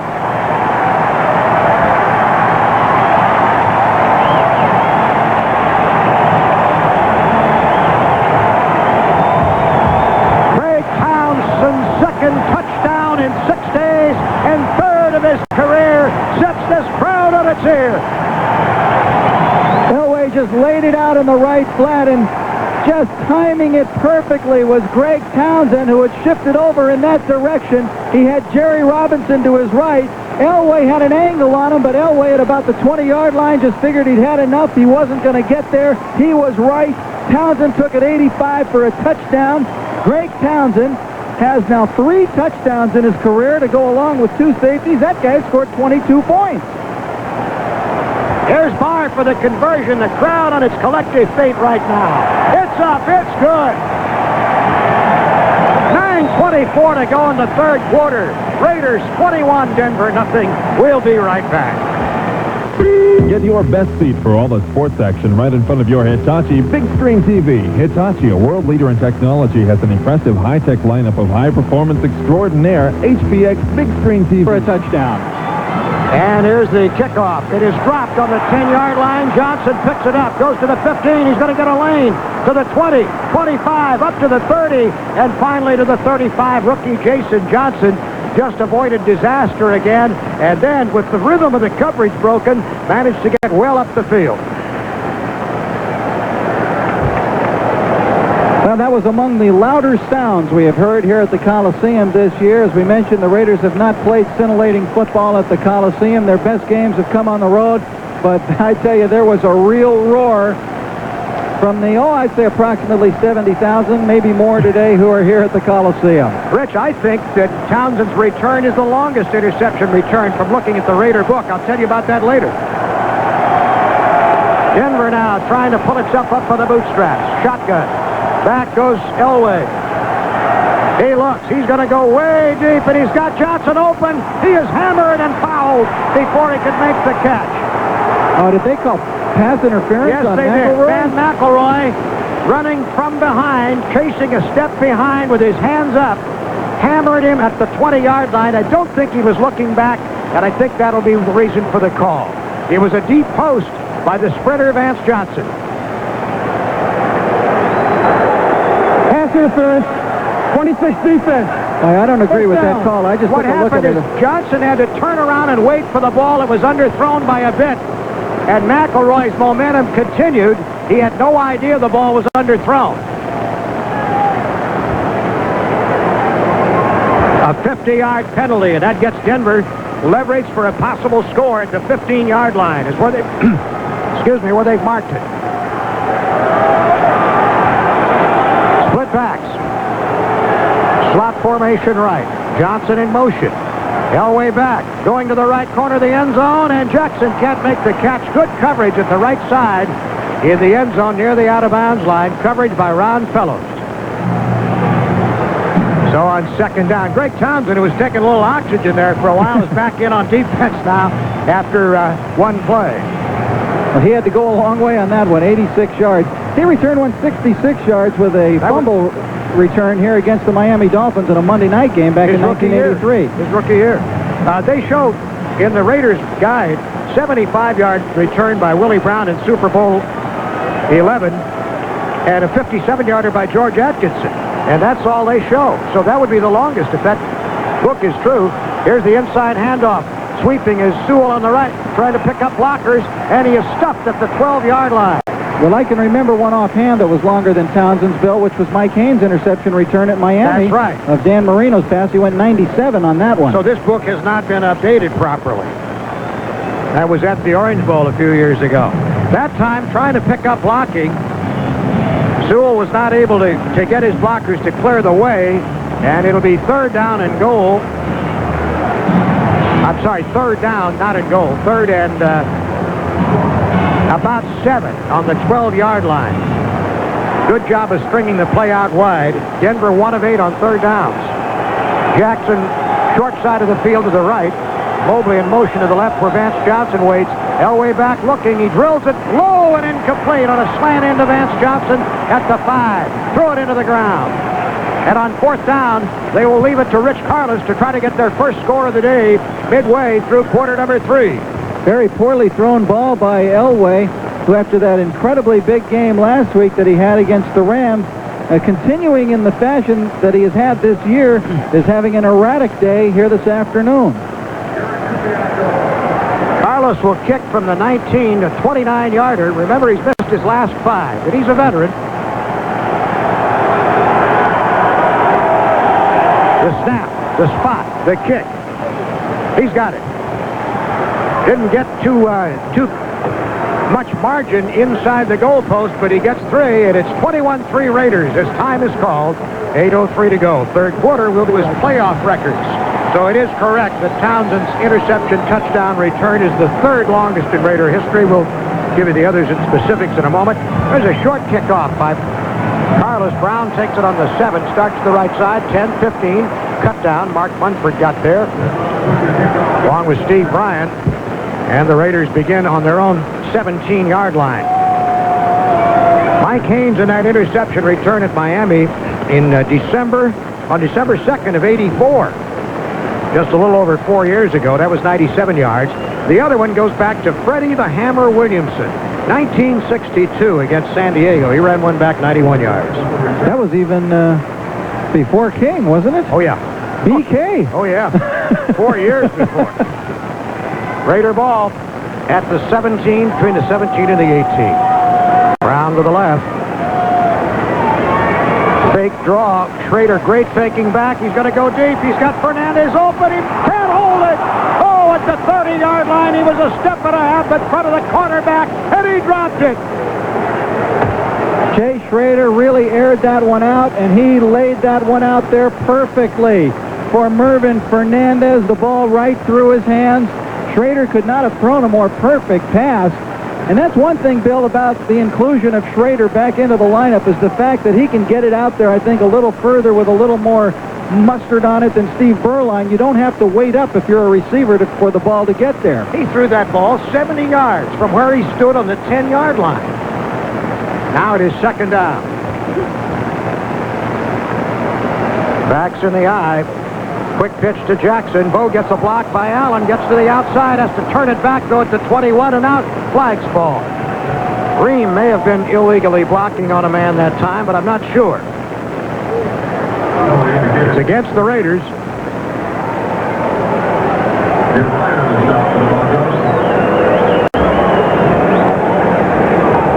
Holding. 77 offense. It was. It was Chris Ream, and again, he was trying to block Andre Townsend. That's twice he's been nailed in that endeavor. And Denver now, with the Raiders being pushed back, bringing extra people in and changing the look of the defense. Of the 4 Raider penalties today, 3 have been holding, but the other one, of course, was a huge one, the pass interference call of 50 yards, which the Raider defense somewhat negated by forcing Denver to take a field goal. The holding penalty is declined.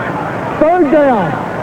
Well, Denver would rather have the Raiders on 3rd and 10. That's an interesting call, Rich.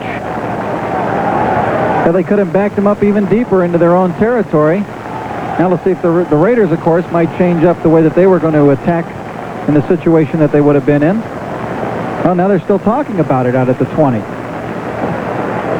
I don't know who's talking about it. The officials make up their minds. They may not be certain of where the ball should be spotted. Looked like Bo was at about the 21. That was my recollection. It would be 3rd and maybe 8 rather than 10. Next week, the Raiders will be in Buffalo, and it'll be early morning football here on the West Coast. Kickoff at 10 a.m. Be on the air at 9:30 along our network stations, really 9:33, and of course coverage begins 4 hours after the kickoff on KFI. I'm packing my down jacket and snowshoes. How about long johns? You got it. But you know, a week ago it was 64 degrees in Buffalo. That was a week ago. Oh. On Wednesday of this week, it snowed 14 inches in Buffalo.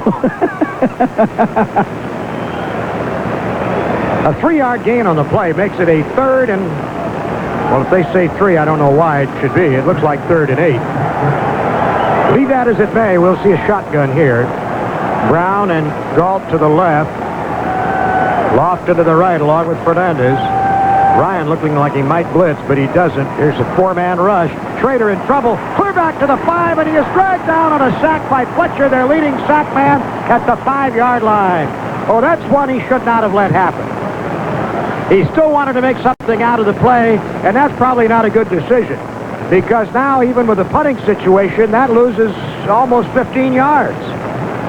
He thought perhaps with his own running ability, Bill, that he might have been able to out-quick Simon Fletcher, but Fletcher is a guy really who is very quick, converted defensive end, a linebacker, and he can really scoot back there.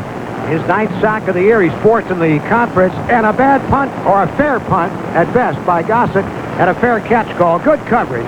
At the 45, it was received by Harden with Wilhite out of the game, and the Raiders will give the ball back to Denver in silver and black territory. A lot of time to go.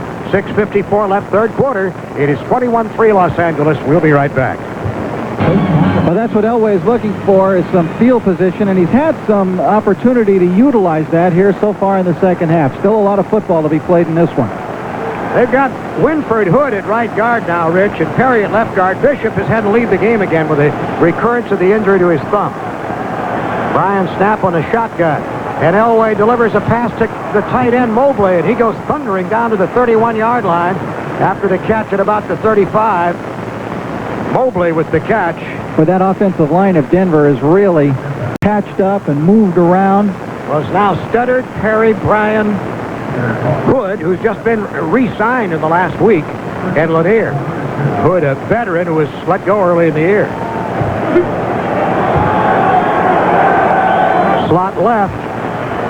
In motion, Johnson. Fellows follows him across. Shotgun, Elway back. Quick release and a diving catch out on the right flat that is made by Mobley, the motion man, on a short gain of about 4 to 5. Didn't get out of bounds. 6 minutes plus to go in the third quarter. Denver beginning to get into situations where the field position has shifted very predominantly in their direction, trying to make something pay off out of it. The Raiders making numerous defensive changes now. Ron Brown comes into the game. No, I'm sorry, that's McKenzie. Had a big interception in Seattle on Monday. Four-man front, McKenzie, the one linebacker, 6 defensive backs. Denver with 4 wideouts, but no shotgun. Elway under center, gives on a draw to Sewell, the running back. Not much there. He's stuffed at the 25. The Broncos are getting something going, Bill. You recall in the first half saying that they appeared out of sync. They appear far less out of sync in the second half, even though they only have the 3 points to show for it. This is the second time now that they've moved down here into Raider territory in terms of driving the football right now. And, of course, the last time they were down here, the ball was picked off by Townsend and returned 85 yards, but they were close then. Raiders have only 2. Now they've got 3 down linemen. And Townsend's on the nose. Elway back, no pressure. He throws to the left side, and it is caught. And backing out of bounds with the momentum of the tackle at the 19-yard line is Mark Jackson, hit by Eddie Anderson. Elway just sort of spraying the ball around here. Raiders not getting much pressure on him at all. And they've changed almost from down to down with their personnel and their defensive alignment. Yeah, they're making a lot of changes every play. 3 right now as Washington, Rod Martin, Eddie Anderson all come out of the game for the Raiders. But it really seems as though the Broncos are getting some offensive continuity built up. They got a first down with that one. Now it's Johnson and Jackson left. Sewell wing back right. Johnson in motion to the right. Elway back on the shotgun. Steps up. He looks. He goes end zone and too deep. Trying to get it that time to Clarence Kay, the tight end, in a corner pattern effort, but let him out of bounds. So it'll be still back at the 19-yard line. Almost every play, at least 4 changes on the defense, and frequent changes also for the Denver attack. 4:49 to go, third quarter.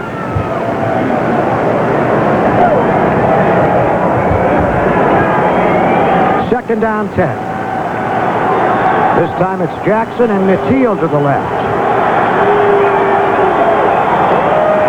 And here we've got flags everywhere. There'll be a procedure penalty here against Denver. So far, Elway has really hurt the Raiders only on 1 scramble, only on 1 time today as he's taken that ball and run it. Start, 60 offense. Still second down. He is 17 of 32 right now for 164 yards. 60 is Gerald Perry, highly regarded 305-pound rookie, who's now in at that left guard spot for Bishop. Denver has a 6-0 first down advantage in the second half on the Raiders, and now leads 11-10 in the game. Raiders had 7 before Denver got one in the first half. 24-yard line, 2nd and 15. Johnson and Jackson right, Sewell to the left along with Nateel. Elway is back, steps up in the pocket, drills it over the middle, incomplete. He took the short route that time, trying to get it to Nateel, running a crossing pattern, only about 6 yards downfield, and it was high off his fingertips, but there were no Raiders behind him to go for a possible interception on the deflection. McElroy was going for the body all the way and laid into him pretty good as soon as the ball got there, so McElroy was strictly thinking about taking the body and not worrying about the ball. Elway was under pressure that time from Scott Davis, so he had to step up in the pocket, which has been pretty successful for him so far, as most of that pressure has gone around behind Elway. Denver 2 of 10 on third downs, but they were 0 for their first 7. Nateel goes left. Sewell and Jackson to the right along with Johnson. Inside handoff to Winder, trying to get outside left. Lanier leads the way, but he's cut down at the 19-yard line. Good play that time by Mike Wise, who just wouldn't be knocked out of the play. Also there was Reggie McKenzie. 4th down for Denver, and again, twice in a row now, they've taken possession of the ball on the Raiders side of the 50 and have been forced to a 4th down situation and the field goal attempt. Well, always remember now that Kubiak, a quarterback, is the holder for Denver, and they do a lot of strange things, the Broncos. You never know when something might be up their sleeve. 26-yard line. It'll be a 36-yarder from the left hash mark. He's going to kick it, and he gets it up, and good. So Carlos bounces back with 2 straight field goals, chipping away at the Raider lead. At 3:50 to go in the third quarter, it's now 21-6. We have an opportunity to take a 30-second break. We'll do that. Carlos ready to tee up the ball. Shadows beginning to creep diagonally across the gridiron from the southwest corner.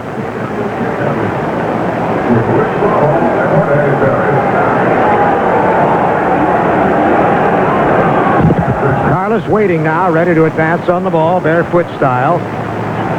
And there's the kick. He pops it up. Shallow to his right. It's going to be fielded by Stephon Adams at the 23, up the left sideline, toe dancing out to the 40, breaking tackles, and finally goes down near the 50, but he touched the sideline near the 40-yard line. So Carlos, in trying to kick away from Brown, lost all momentum and didn't drive the ball. He popped it up. And the Raiders get it, whether it's Brown or not, in very good position this time. They'll mark it at the 39 from the no, 38 now. Which is unusual in this half. The Broncos have had a sheer field position edge throughout the third quarter so far.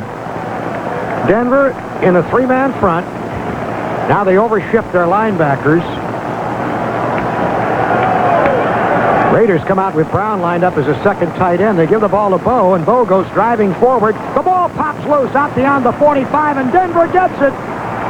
Dennis Smith made the recovery as Bo tried to pounce forward, and the ball, as he was turning around, came out from underneath him and right into the arms of the waiting Dennis Smith. So that's the second turnover by the Raiders. The other one had no chance of hurting them. It was on the last play of the first half in the end zone, and interception. The Raiders have taken the ball away from Denver twice. That ball was stripped, actually, from behind out of Bo Jackson's arms, Bill. That's why it popped loose. Coming in today, the Raiders were +1 in the turnover takeaway ratio, and Denver was -3. Third straight possession inside the 50 for Denver.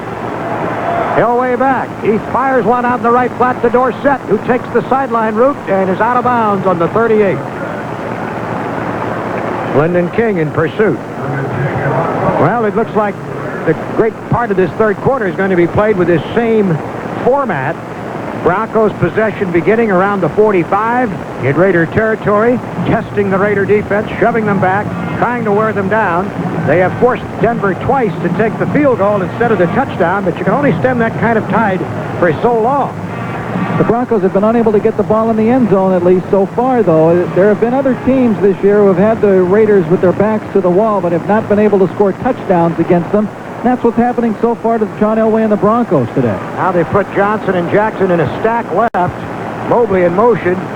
Play fake. Elway back. Takes a deep drop. Great blocking. Waiting. Throwing underneath. And a quick hit stops the play at the 35-yard line. It was caught by Winder, who was the last option.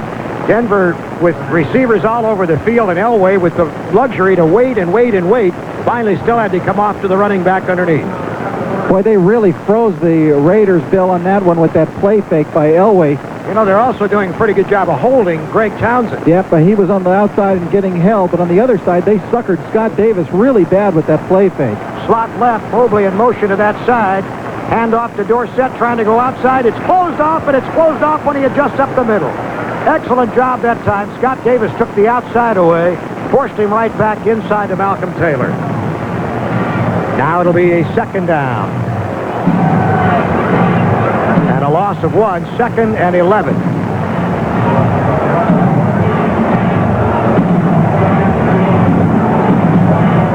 .220 to go. Third quarter. Raiders leading 21-6. Natil to the left. Johnson in the slot. Jackson comes right with Sewell. Here's Johnson in motion. 3 receivers to the right now. Elway steps up and fires one that is caught at the 25-yard line by Jackson right in front of Carter, who knocks him down. They'll mark it at the 26. Ron Fellows was cutting in front of Mark Jackson on the play, Bill, and went for the block of the pass, tried to deflect it. Looked as though he might have even gotten a finger on it, but a good job of hanging on to the football, and Carter was there to make the tackle.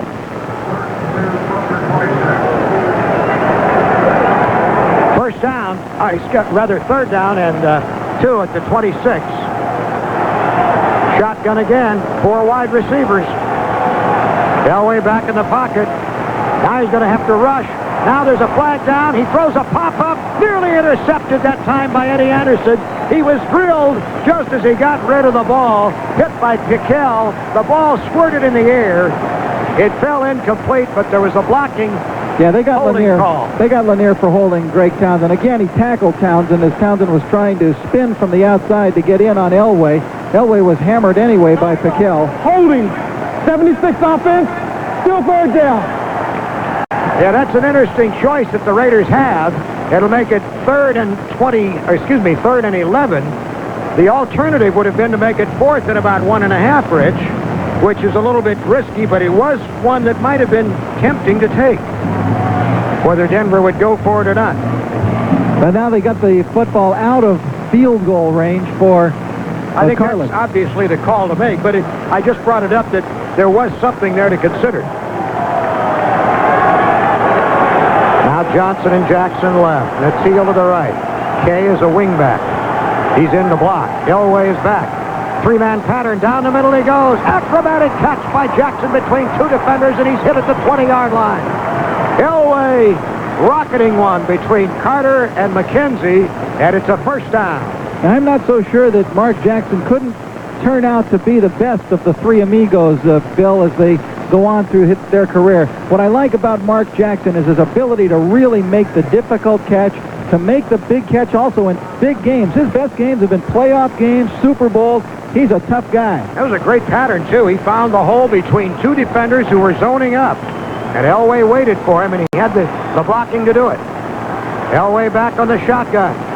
Gets rid of it in a hurry down to the left side. Johnson the catch at the 14. He got behind Lyndon King, and he led him such that King would have no opportunity to make a play on the ball. Beautifully thrown ball by Elway, who's completed 6 in a row. The Broncos now have scored 3 times in the third quarter. After the Raiders have opened a 21-0 lead, they've had 2 field goals and finally the touchdown. And now here's the conversion try that would make it an 8-point ball game with still 15 minutes to go as time has run out in the third quarter. It's up. It's good. And at the end of 3, it's 21-13 Raiders, and we'll be right back. To the wedge, to the 20, 25, 30, to the 32. Brought down by Mark Munford. First and 10 Raiders. Raiders have got to get something going. They just have not been hanging on to the football for but a handful of plays, and of course in their last drive they fumbled the football away. The Broncos have got something going. They've let the Broncos back in the game now. It was 21-0. That fumble by Jackson on the Raider 47 set up a 9-play, 47-yard drive. Over 3.5 minutes for the touchdown. Elway to Kay, the final 6 yards.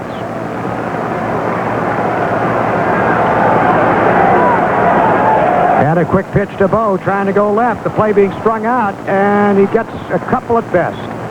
Good play that time by Haynes on support. Mark Haynes up from corner to make the stop. Mark Haynes has had a pretty good year until last week.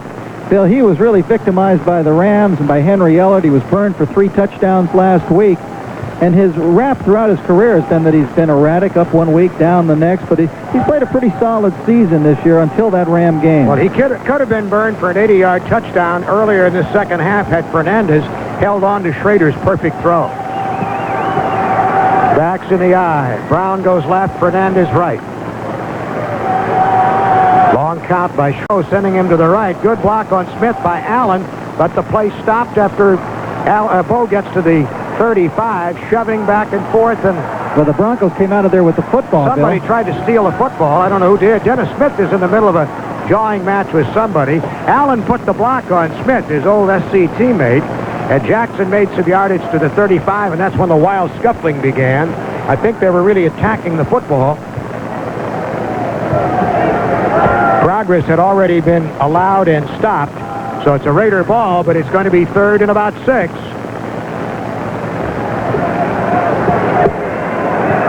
Smith having a big day today. He's really looked good out here for Denver. He's not the most durable player. He's missed games, hasn't hit a full season each of the last 6 years.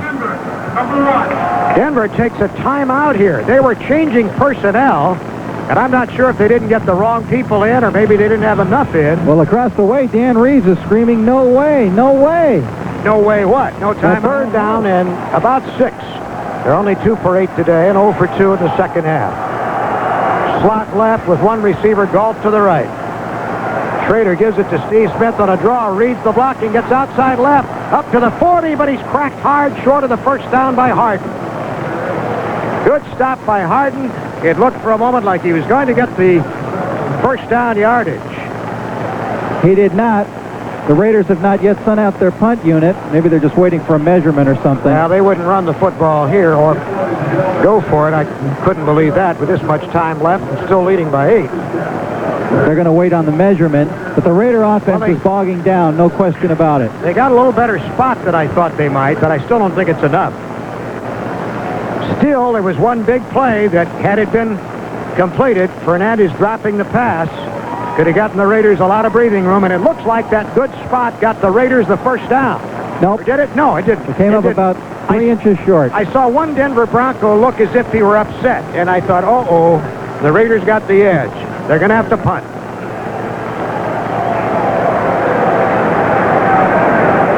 Gossett needs a good punt here. He's had 2 that were not particularly good. One was bad and one was so-so.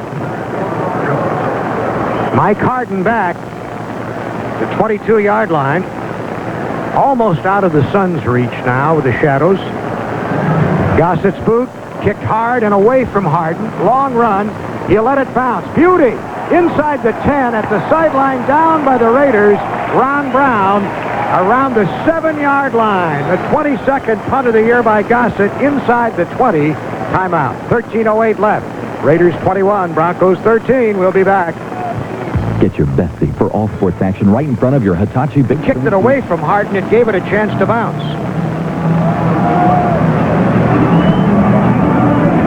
But at least on this drive, if you're looking at it from a Raiders standpoint, they at least do not have to hold for just half of a football field. Here's Johnson against Haynes to the left. Jackson against Fellows to the right. Raiders 4-man front. Elway under center. Back he goes into the end zone. Late pressure coming, but he gets rid of it. Underneath at the 10-yard line. Kay rambling up the field out to the 19 before he is stopped by Carter. What's happening is the Raiders are taking quite a lot of deep drops, and they're leaving that short zone open. And that's where Elway's look to the tight end, the H-back, or occasionally a running back. And he took up all the slack, so it's out at the 19, a first down. Raiders still without a first down in the second half, and a tremendously dramatic turnaround from first half play. Shotgun, Elway play fake and back, lots of time. Again, coming underneath, and that one hits his blocker in the back, hit Perry in the back as he was fending off Scott Davis. A low trajectory, a line drive. I don't know if Davis might have gotten a piece of it too, and it'll be 2nd and 10. The first downs this half now, Bill, are 11-0 for the Denver Broncos. Now that makes it 16-10 for the game. Raiders clinging to an 8-point lead.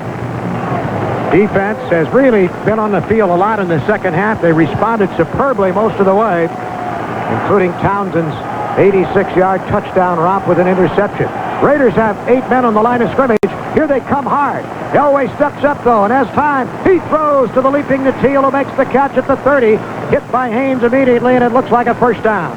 Boy, that was an excellent job of protection by the Denver Broncos. The Raiders on that play brought Jerry Robinson on the inside, Lyndon King from the defensive left, and Rod Martin from the defensive right, and none of them got close to John Elway. Well, Elway loves that shotgun. He has a good look at reading the defense instantly.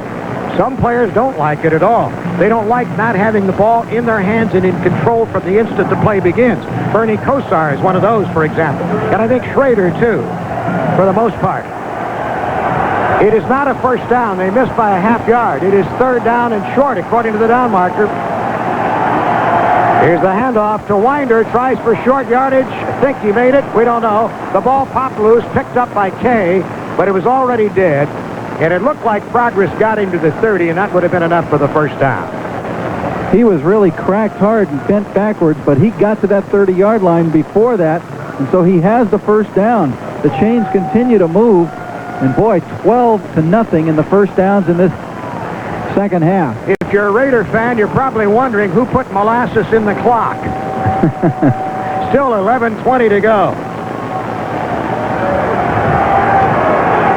Way out to the right now. They send Johnson against Fellows. Jackson to the left. Shotgun this time. Elway launches a deep pass.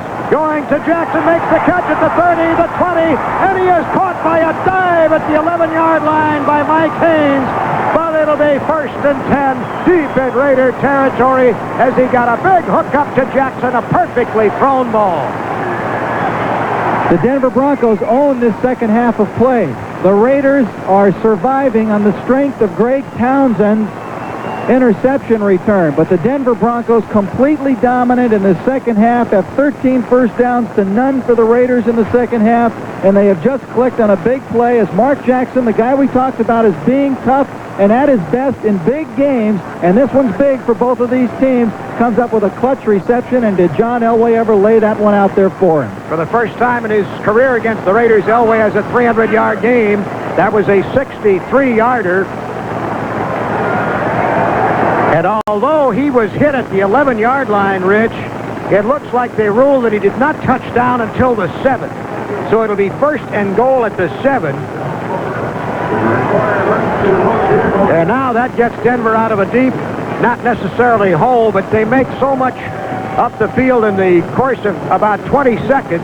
If they can get the ball in the end zone, they'll be only a point down with a great part of the quarter to work with. Had no indication that the Raiders have found a way to solve the problem of moving the football since halftime. I want to remind you fans that the Raiders still have one more home game remaining. They'll close out the '88 season 2 weeks from today, Sunday, December 18th, against the Seattle Seahawks. Kickoff here at the Coliseum will be 1 o'clock. A free 1988 Raiders team picture from Remax and a Raiders 1989 calendar from Denny's Restaurants will be given to the first 50,000 fans. It's the 18th Raiders and Seahawks. Well, the Raiders have had one big defensive play today and several other pretty large ones. Could they come up with a huge one now?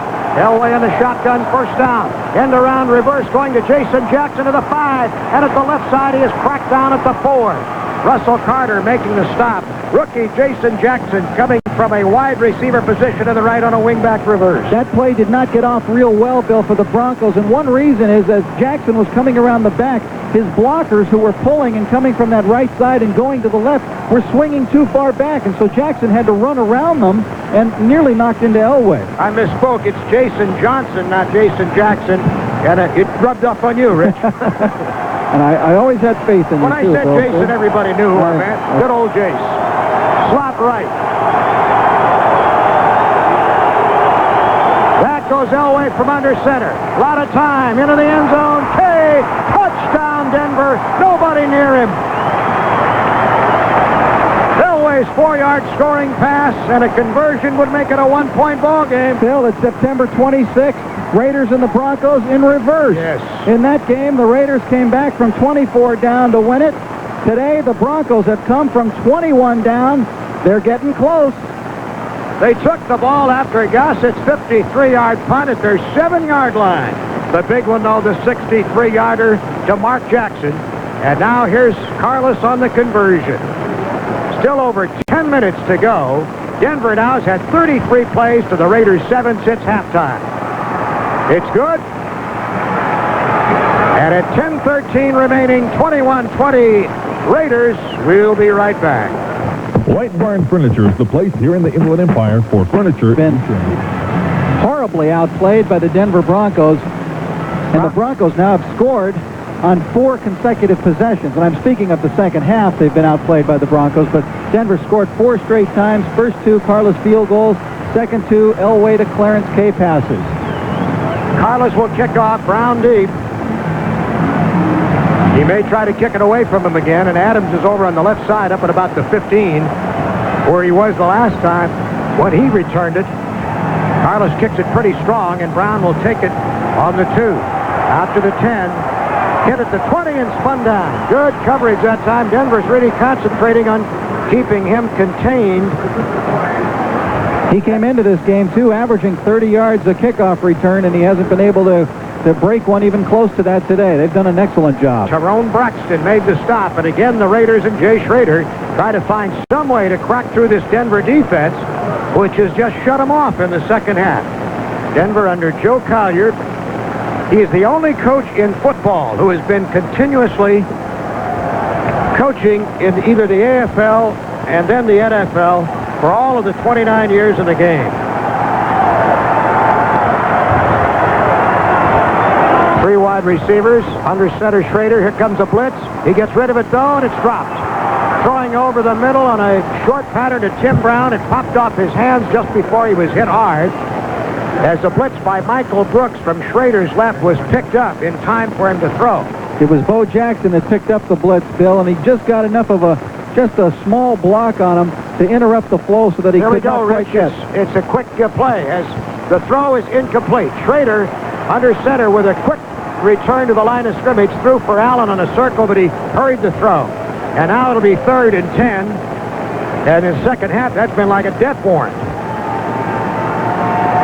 Sorry to interrupt, Rich, but suddenly they were back at it. Well, they're trying to line up quick to try to catch Denver off guard a little bit. They caught me off guard more than they did the Broncos. Well, Seattle did it to me on Monday night. Denver in a 4-man front.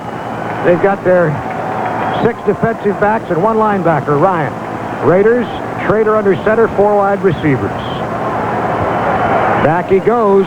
Allen gives him a block. Throw is complete to Lofton on a knee catch. Kneeling at the 30. Tried to twist around. I don't think he was able to get the first down. Looked like he might be inches short. He tried to twist the body at the last second. Allen picking up a blitz by Randy Robbins that time to allow the throw. Got to look where they spot it. The Raiders certainly would not go for it if it's even an inch short in this situation. They're inside the 30-yard line. 21-20. Timeout, Raiders. Well, they're going to take time out here. We'll keep it right here. Updating at Minnesota, the Vikings continue to slaughter New Orleans 38-0 in the third quarter, our last report there. And Kansas City, which took an early lead and never gave it up against the Jets, saw the Jets gradually catch up to lead 27-21, and now it is 27-24. Last report, it was in the fourth quarter. Bill, it's 4th down right now, and I did not think that the Raiders would attempt to go for it in this situation. They have the lead, and they're inside their own 30-yard line, but I haven't seen a punter go out yet. Well, I think the only thing they would do if they would line up maybe is try to draw them offside with a long count. Perhaps, and they've sent Jay Schrader out there to at least line up. Let's see if they run a play or not. 4th down. They have not scored a first down the entire second half.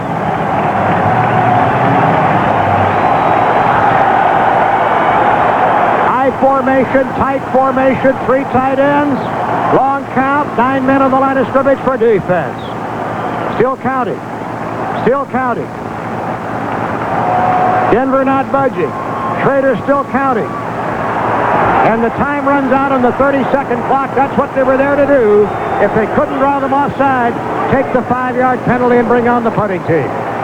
Well, you can see Schrader utilizing different cadences, loud counts, little jerk of the head here and there, trying desperately to do that, Bill. But even before the clock wore out, the Denver players across the way were clapping their hands, almost mocking them and saying, "We're not going to come." Now Harden is back to receive Gossett's punt. That one booted high, catches the light of the sun. Harden fumbles, pile up at the 37, but I think he got on it himself.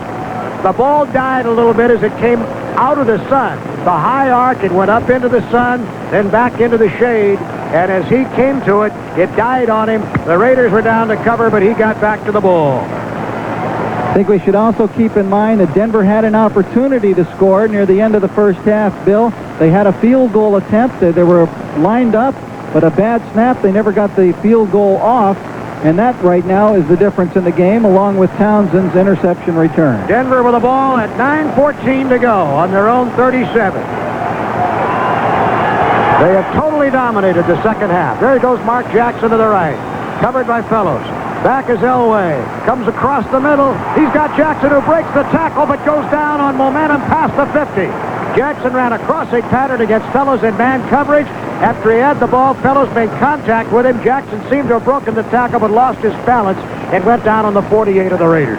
Jackson's the guy for him today. He's coming off a hot game against the Los Angeles Rams a week ago. He had his career single-game highs in that of 6 receptions and 140 yards, and it was the first two-touchdown game of his career. So Jackson just carried the momentum from that game right into today. He's gone now to his 7th reception of the day, and he's closing in on that 140 yards he got a week ago.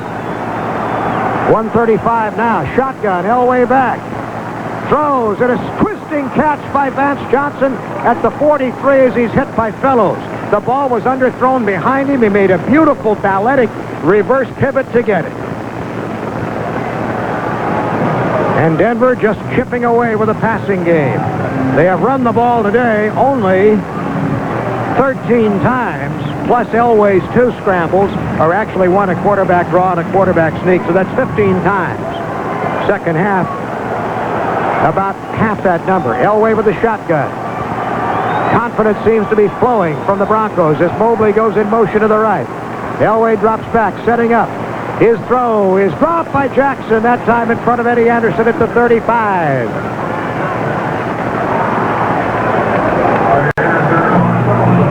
The confidence factor, I think you can see out here, Bill. The Broncos can hardly wait to get up to the line of scrimmage. They're playing with a lot of enthusiasm right now.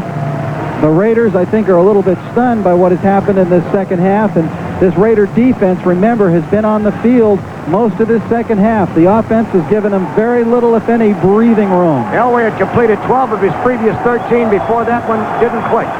Johnson and Jackson to the left. Natil to the right. Sewell is also to the left. Back goes Elway, setting up and looking. His pass is broken up. Batted down in the middle. I think it was Taylor who got it, rushing from the middle. That was a big play. That was one the Raiders really had to have. They had to show that they could stop the Denver Broncos. Elway was operating out of the shotgun. Malcolm Taylor was double-teamed at the line of scrimmage, but he fought off the block and reached up high with his right arm, and Taylor, who goes 6'6", has very long arms, and he knocked it down. Well, here's Horan, who hasn't punted for a touchback yet. They're going for it. They're going to go for it now. The Raiders weren't ready. The Raiders didn't have the right personnel in, and they had to call timeout. The Raiders were also expecting a punt, Bill, and the Broncos changed at the last second. They got Elway back in there, and they nearly caught the Raiders off guard. It is 4th down and about 5.5, almost 6 yards to go. And now the Raiders have burned 2 of their 3 timeouts. Denver has been charged with 1 that they bitterly opposed being charged to them, but they still have 2 left. And we have 7:39 to go. Don't forget, if you want to get a Raiders gift certificate, fans, and the holidays coming up, you can obtain a great holiday gift, that Raider gift certificate. It's good for merchandise in the Raider team shop or for tickets. If you call the Raiders right now, 640-6000, there are staff people on hand to help you right now. 640-6000. You can use your Visa and MasterCard to purchase a Raiders gift certificate. 640-6000. Don't forget, still 1 game to go here at the Coliseum. 2 weeks from today against Seattle. Whether that will be a meaningful game is going to be decided, or at least pointed to, a long way in that direction in the next few minutes here on the floor of the Coliseum. Denver has come to the line of scrimmage, and now the officials are waving them off. The attendance figures today, there were 69,201 tickets sold. On hand are 65,561. 3,640 were unused. They're resetting the clock which right now shows nothing. Shows 7:39 on one of them. The big one at the peristyle end doesn't show anything. Denver in a shotgun. Raiders have given up a high percentage of fourth downs, and there's the quick kick by Elway. Second today. He's going to drop it inside the 10. Natil trying to down it, missed it, but Vance Johnson flops on it on the 2-yard line. Boy, is this ever all going in the Broncos' direction. They can't do anything wrong. Even a quick kick works brilliantly for them. It may be that Natil actually touched it up at the 6-yard line. It looked like he missed it, but apparently he made contact. That's where it'll be, Rich, just outside the 5. Well, it went off of his fingertips, Bill, and I think the Broncos, feeling that it was still a live ball, went at it after it at that point. If it's touched, of course, it is officially dead. If the official notices that. So now the Raiders backed up to their own 6. And they haven't been able to budge a first down all second half. Backs in the eye. Allen tailback behind Smith. Here's Fernandez in motion to the right. Handoff here to Allen. Allen slices out to about the 9-yard line. Straight ahead on a dive. Rick Dennison down on the bottom of the pile with Cragen. What the Raiders have got to get is a first down. They've got to give themselves some room, even if they have to punt, to at least put Denver a little further back, and they need to run some time off the clock. Right now, time is not yet a factor for the Denver Broncos. There's still 7 minutes to go in the game. Allen has carried the ball only twice in this half after going 6 for 28 in the first half. Backs in the eye. Fernandez left. Galt right. Fernandez in motion to the right. Hand off to Steve. It's to Allen, who dives over the top and out to about the 12-yard line, but it's going to leave a fair piece to go for a first down. He almost somersaulted down the backside of the pile of bodies. It was almost one of those leaping plays by Marcus Allen, and he went head over heels on that one, but normally you try that type of a play when you're a little closer to a first down. This one left him, even though he picked up some yards, 3 yards short. Raiders at 2 of 10 for the game. They go under center with Schrader with 3 receivers. Fernandez left, Galt and Brown to the right. It is 3rd down and 3. Play fake, roll right by Schrader. He's going to run it. 10, 15. He gets out of bounds, and I think he got the first down. Fletcher adjusted just in time to pursue, but not in time to stop him from getting to the forward down marker. And the Raiders get their first second half first down as we pause. 10 seconds for station identification. This is the Raiders Radio Network. 1350, Casey, San Bernardino. One of the Denver secondary defenders has been Steve Wilson, a veteran, but he was in on that down. Now he's out of there. Raiders go pro set. Well, backs in the eye now. It goes to the tailback, Allen, outside left tackle, surging out to the 22-yard line for a pickup of 7 before he's met by Brooks and brought down. Got some help on the play from Walt Boyer. And the Raiders now beginning to move the ball ever so successfully, just a bit more. If they can keep moving the ball and the chains, Rich, 5:40 to go, they can make a serious effort to keep the ball away from Denver. That was a good first down pickup by Allen, who was hurt on the play, Bill. He signaled to the bench that he needed to come out, and he's coming off now. Bo Jackson goes in. Galt left against Castile. Fernandez right against Haynes, who he beat once today, but dropped the ball in a bomb. I formation. There's the handoff to Bo, and Bo running low, tries to wedge it out, but he stopped at about the 24-yard line on a hit by Ryan inside at linebacker. It'll come up to 3rd and short again, about 1.5 yards, maybe 2. 5:05 to go. The clock still moving. 1 point the difference. Raiders had a 21-0 lead. The Broncos have come firing back, beginning with the early minutes of the 3rd quarter, to close to within 21-20. 4:48 to go. Galt and Brown right. Fernandez left. Split backs. Jackson and Smith. 3rd and 2. Denver 3 down linemen. Brown in motion, fouled across by Dennis Smith.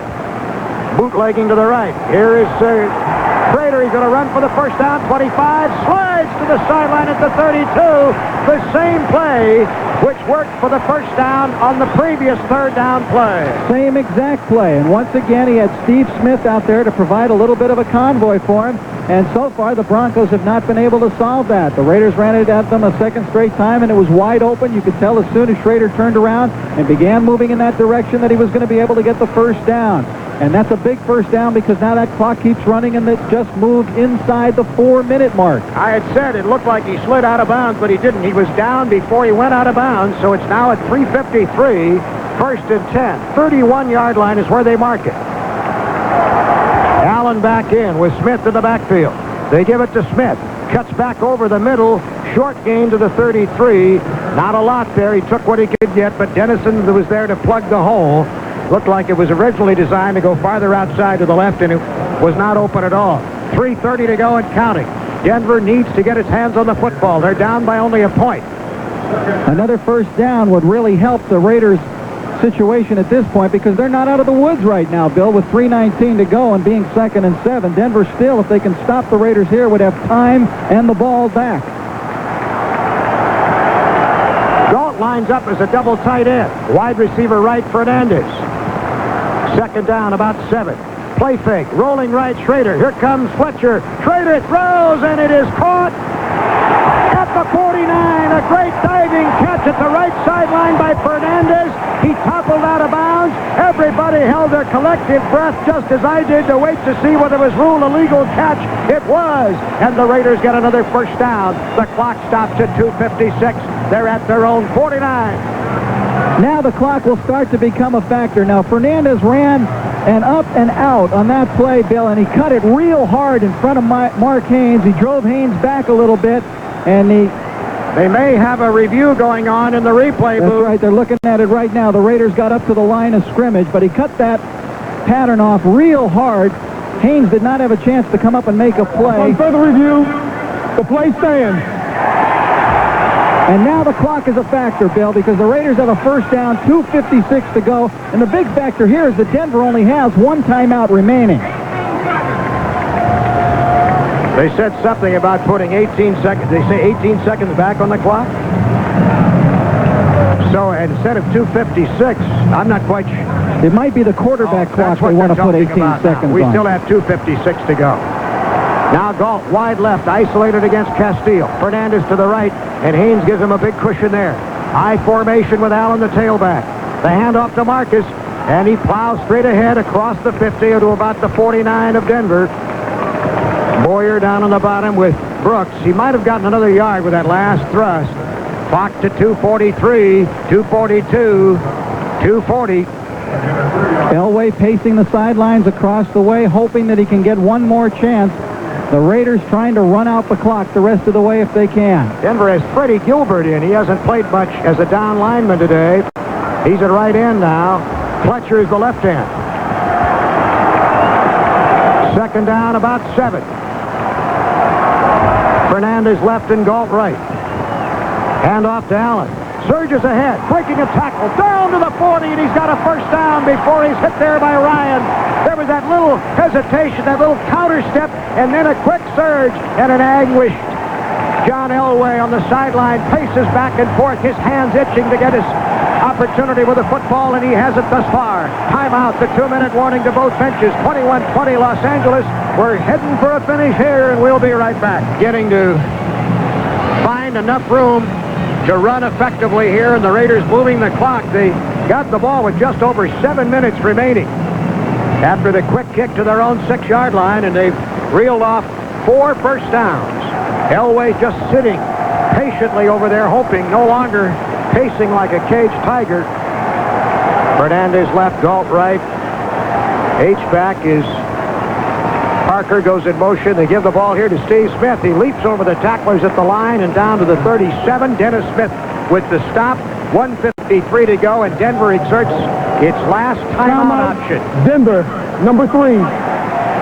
They have none left. The Raiders have one. 1:53 to go. And it's time to pick today's play of the game, brought to you by Highlands Gifts, and 73 to go. The Raiders have moved from their 6 to the Denver 37. The Broncos undoubtedly will be tackling the football, trying to knock the ball loose.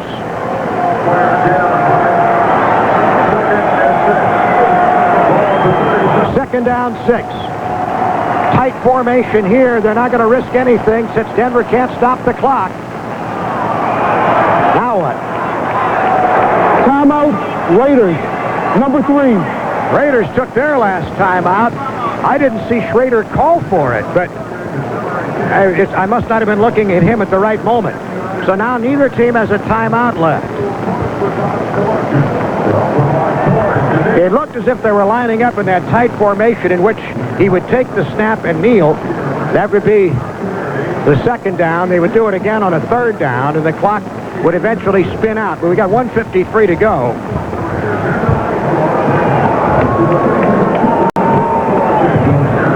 Yeah, it is 2nd and 6, and I'm just trying to compute. At that rate, the Raiders would not run out of time before they had to get a first down. Meantime, Minnesota 45-3 over New Orleans, fourth quarter. Jets 34-31 over Kansas City, fourth quarter.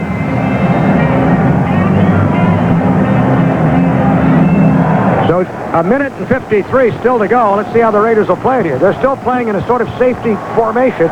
Fernandez, an offensive safety behind the two backs, and the quarterback Schrader, and he kneels with it. And now the clock will start to move. The next play will be third down and 6, maybe 7 from where he kneeled.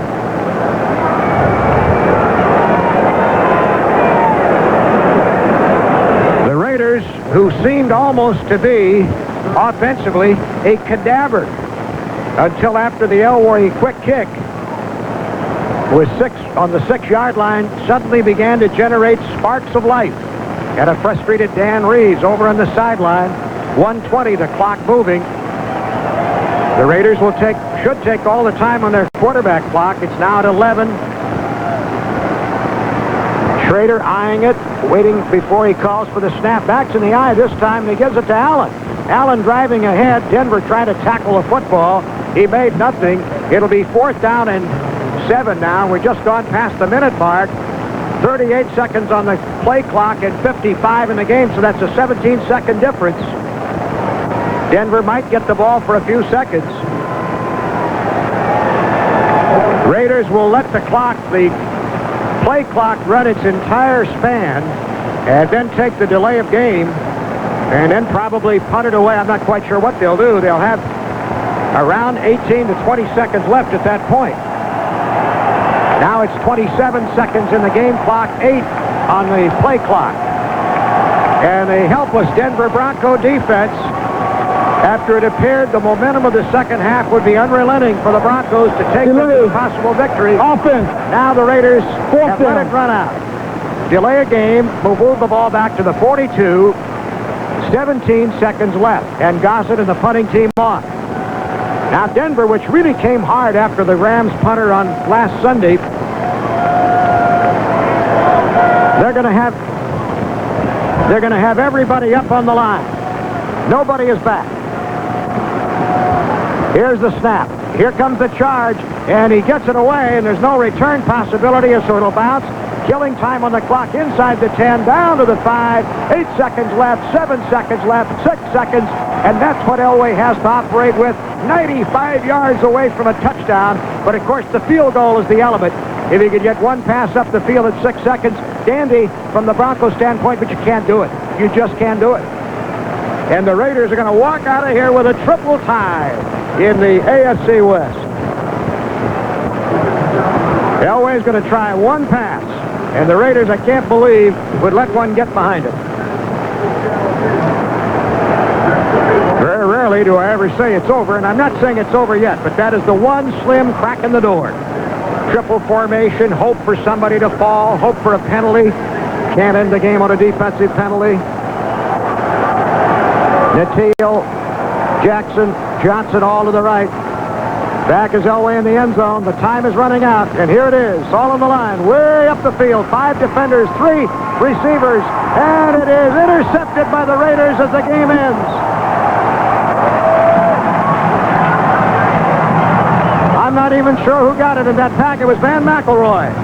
McElroy intercepts, and the Raiders leave with a hair-raising 21-20 victory over the Broncos at 7-7. Los Angeles head to the final 2-week stretch, and they're all still alive. We'll be back.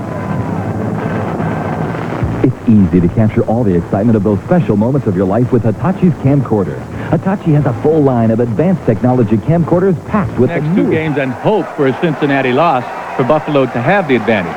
Buffalo was sailing along with the best record in the NFL, and all of a sudden they've lost 2 in a row, including what was an embarrassing loss to Tampa last week. What happened? Well, it's been the offense. Kelly's not been sharp. The offensive line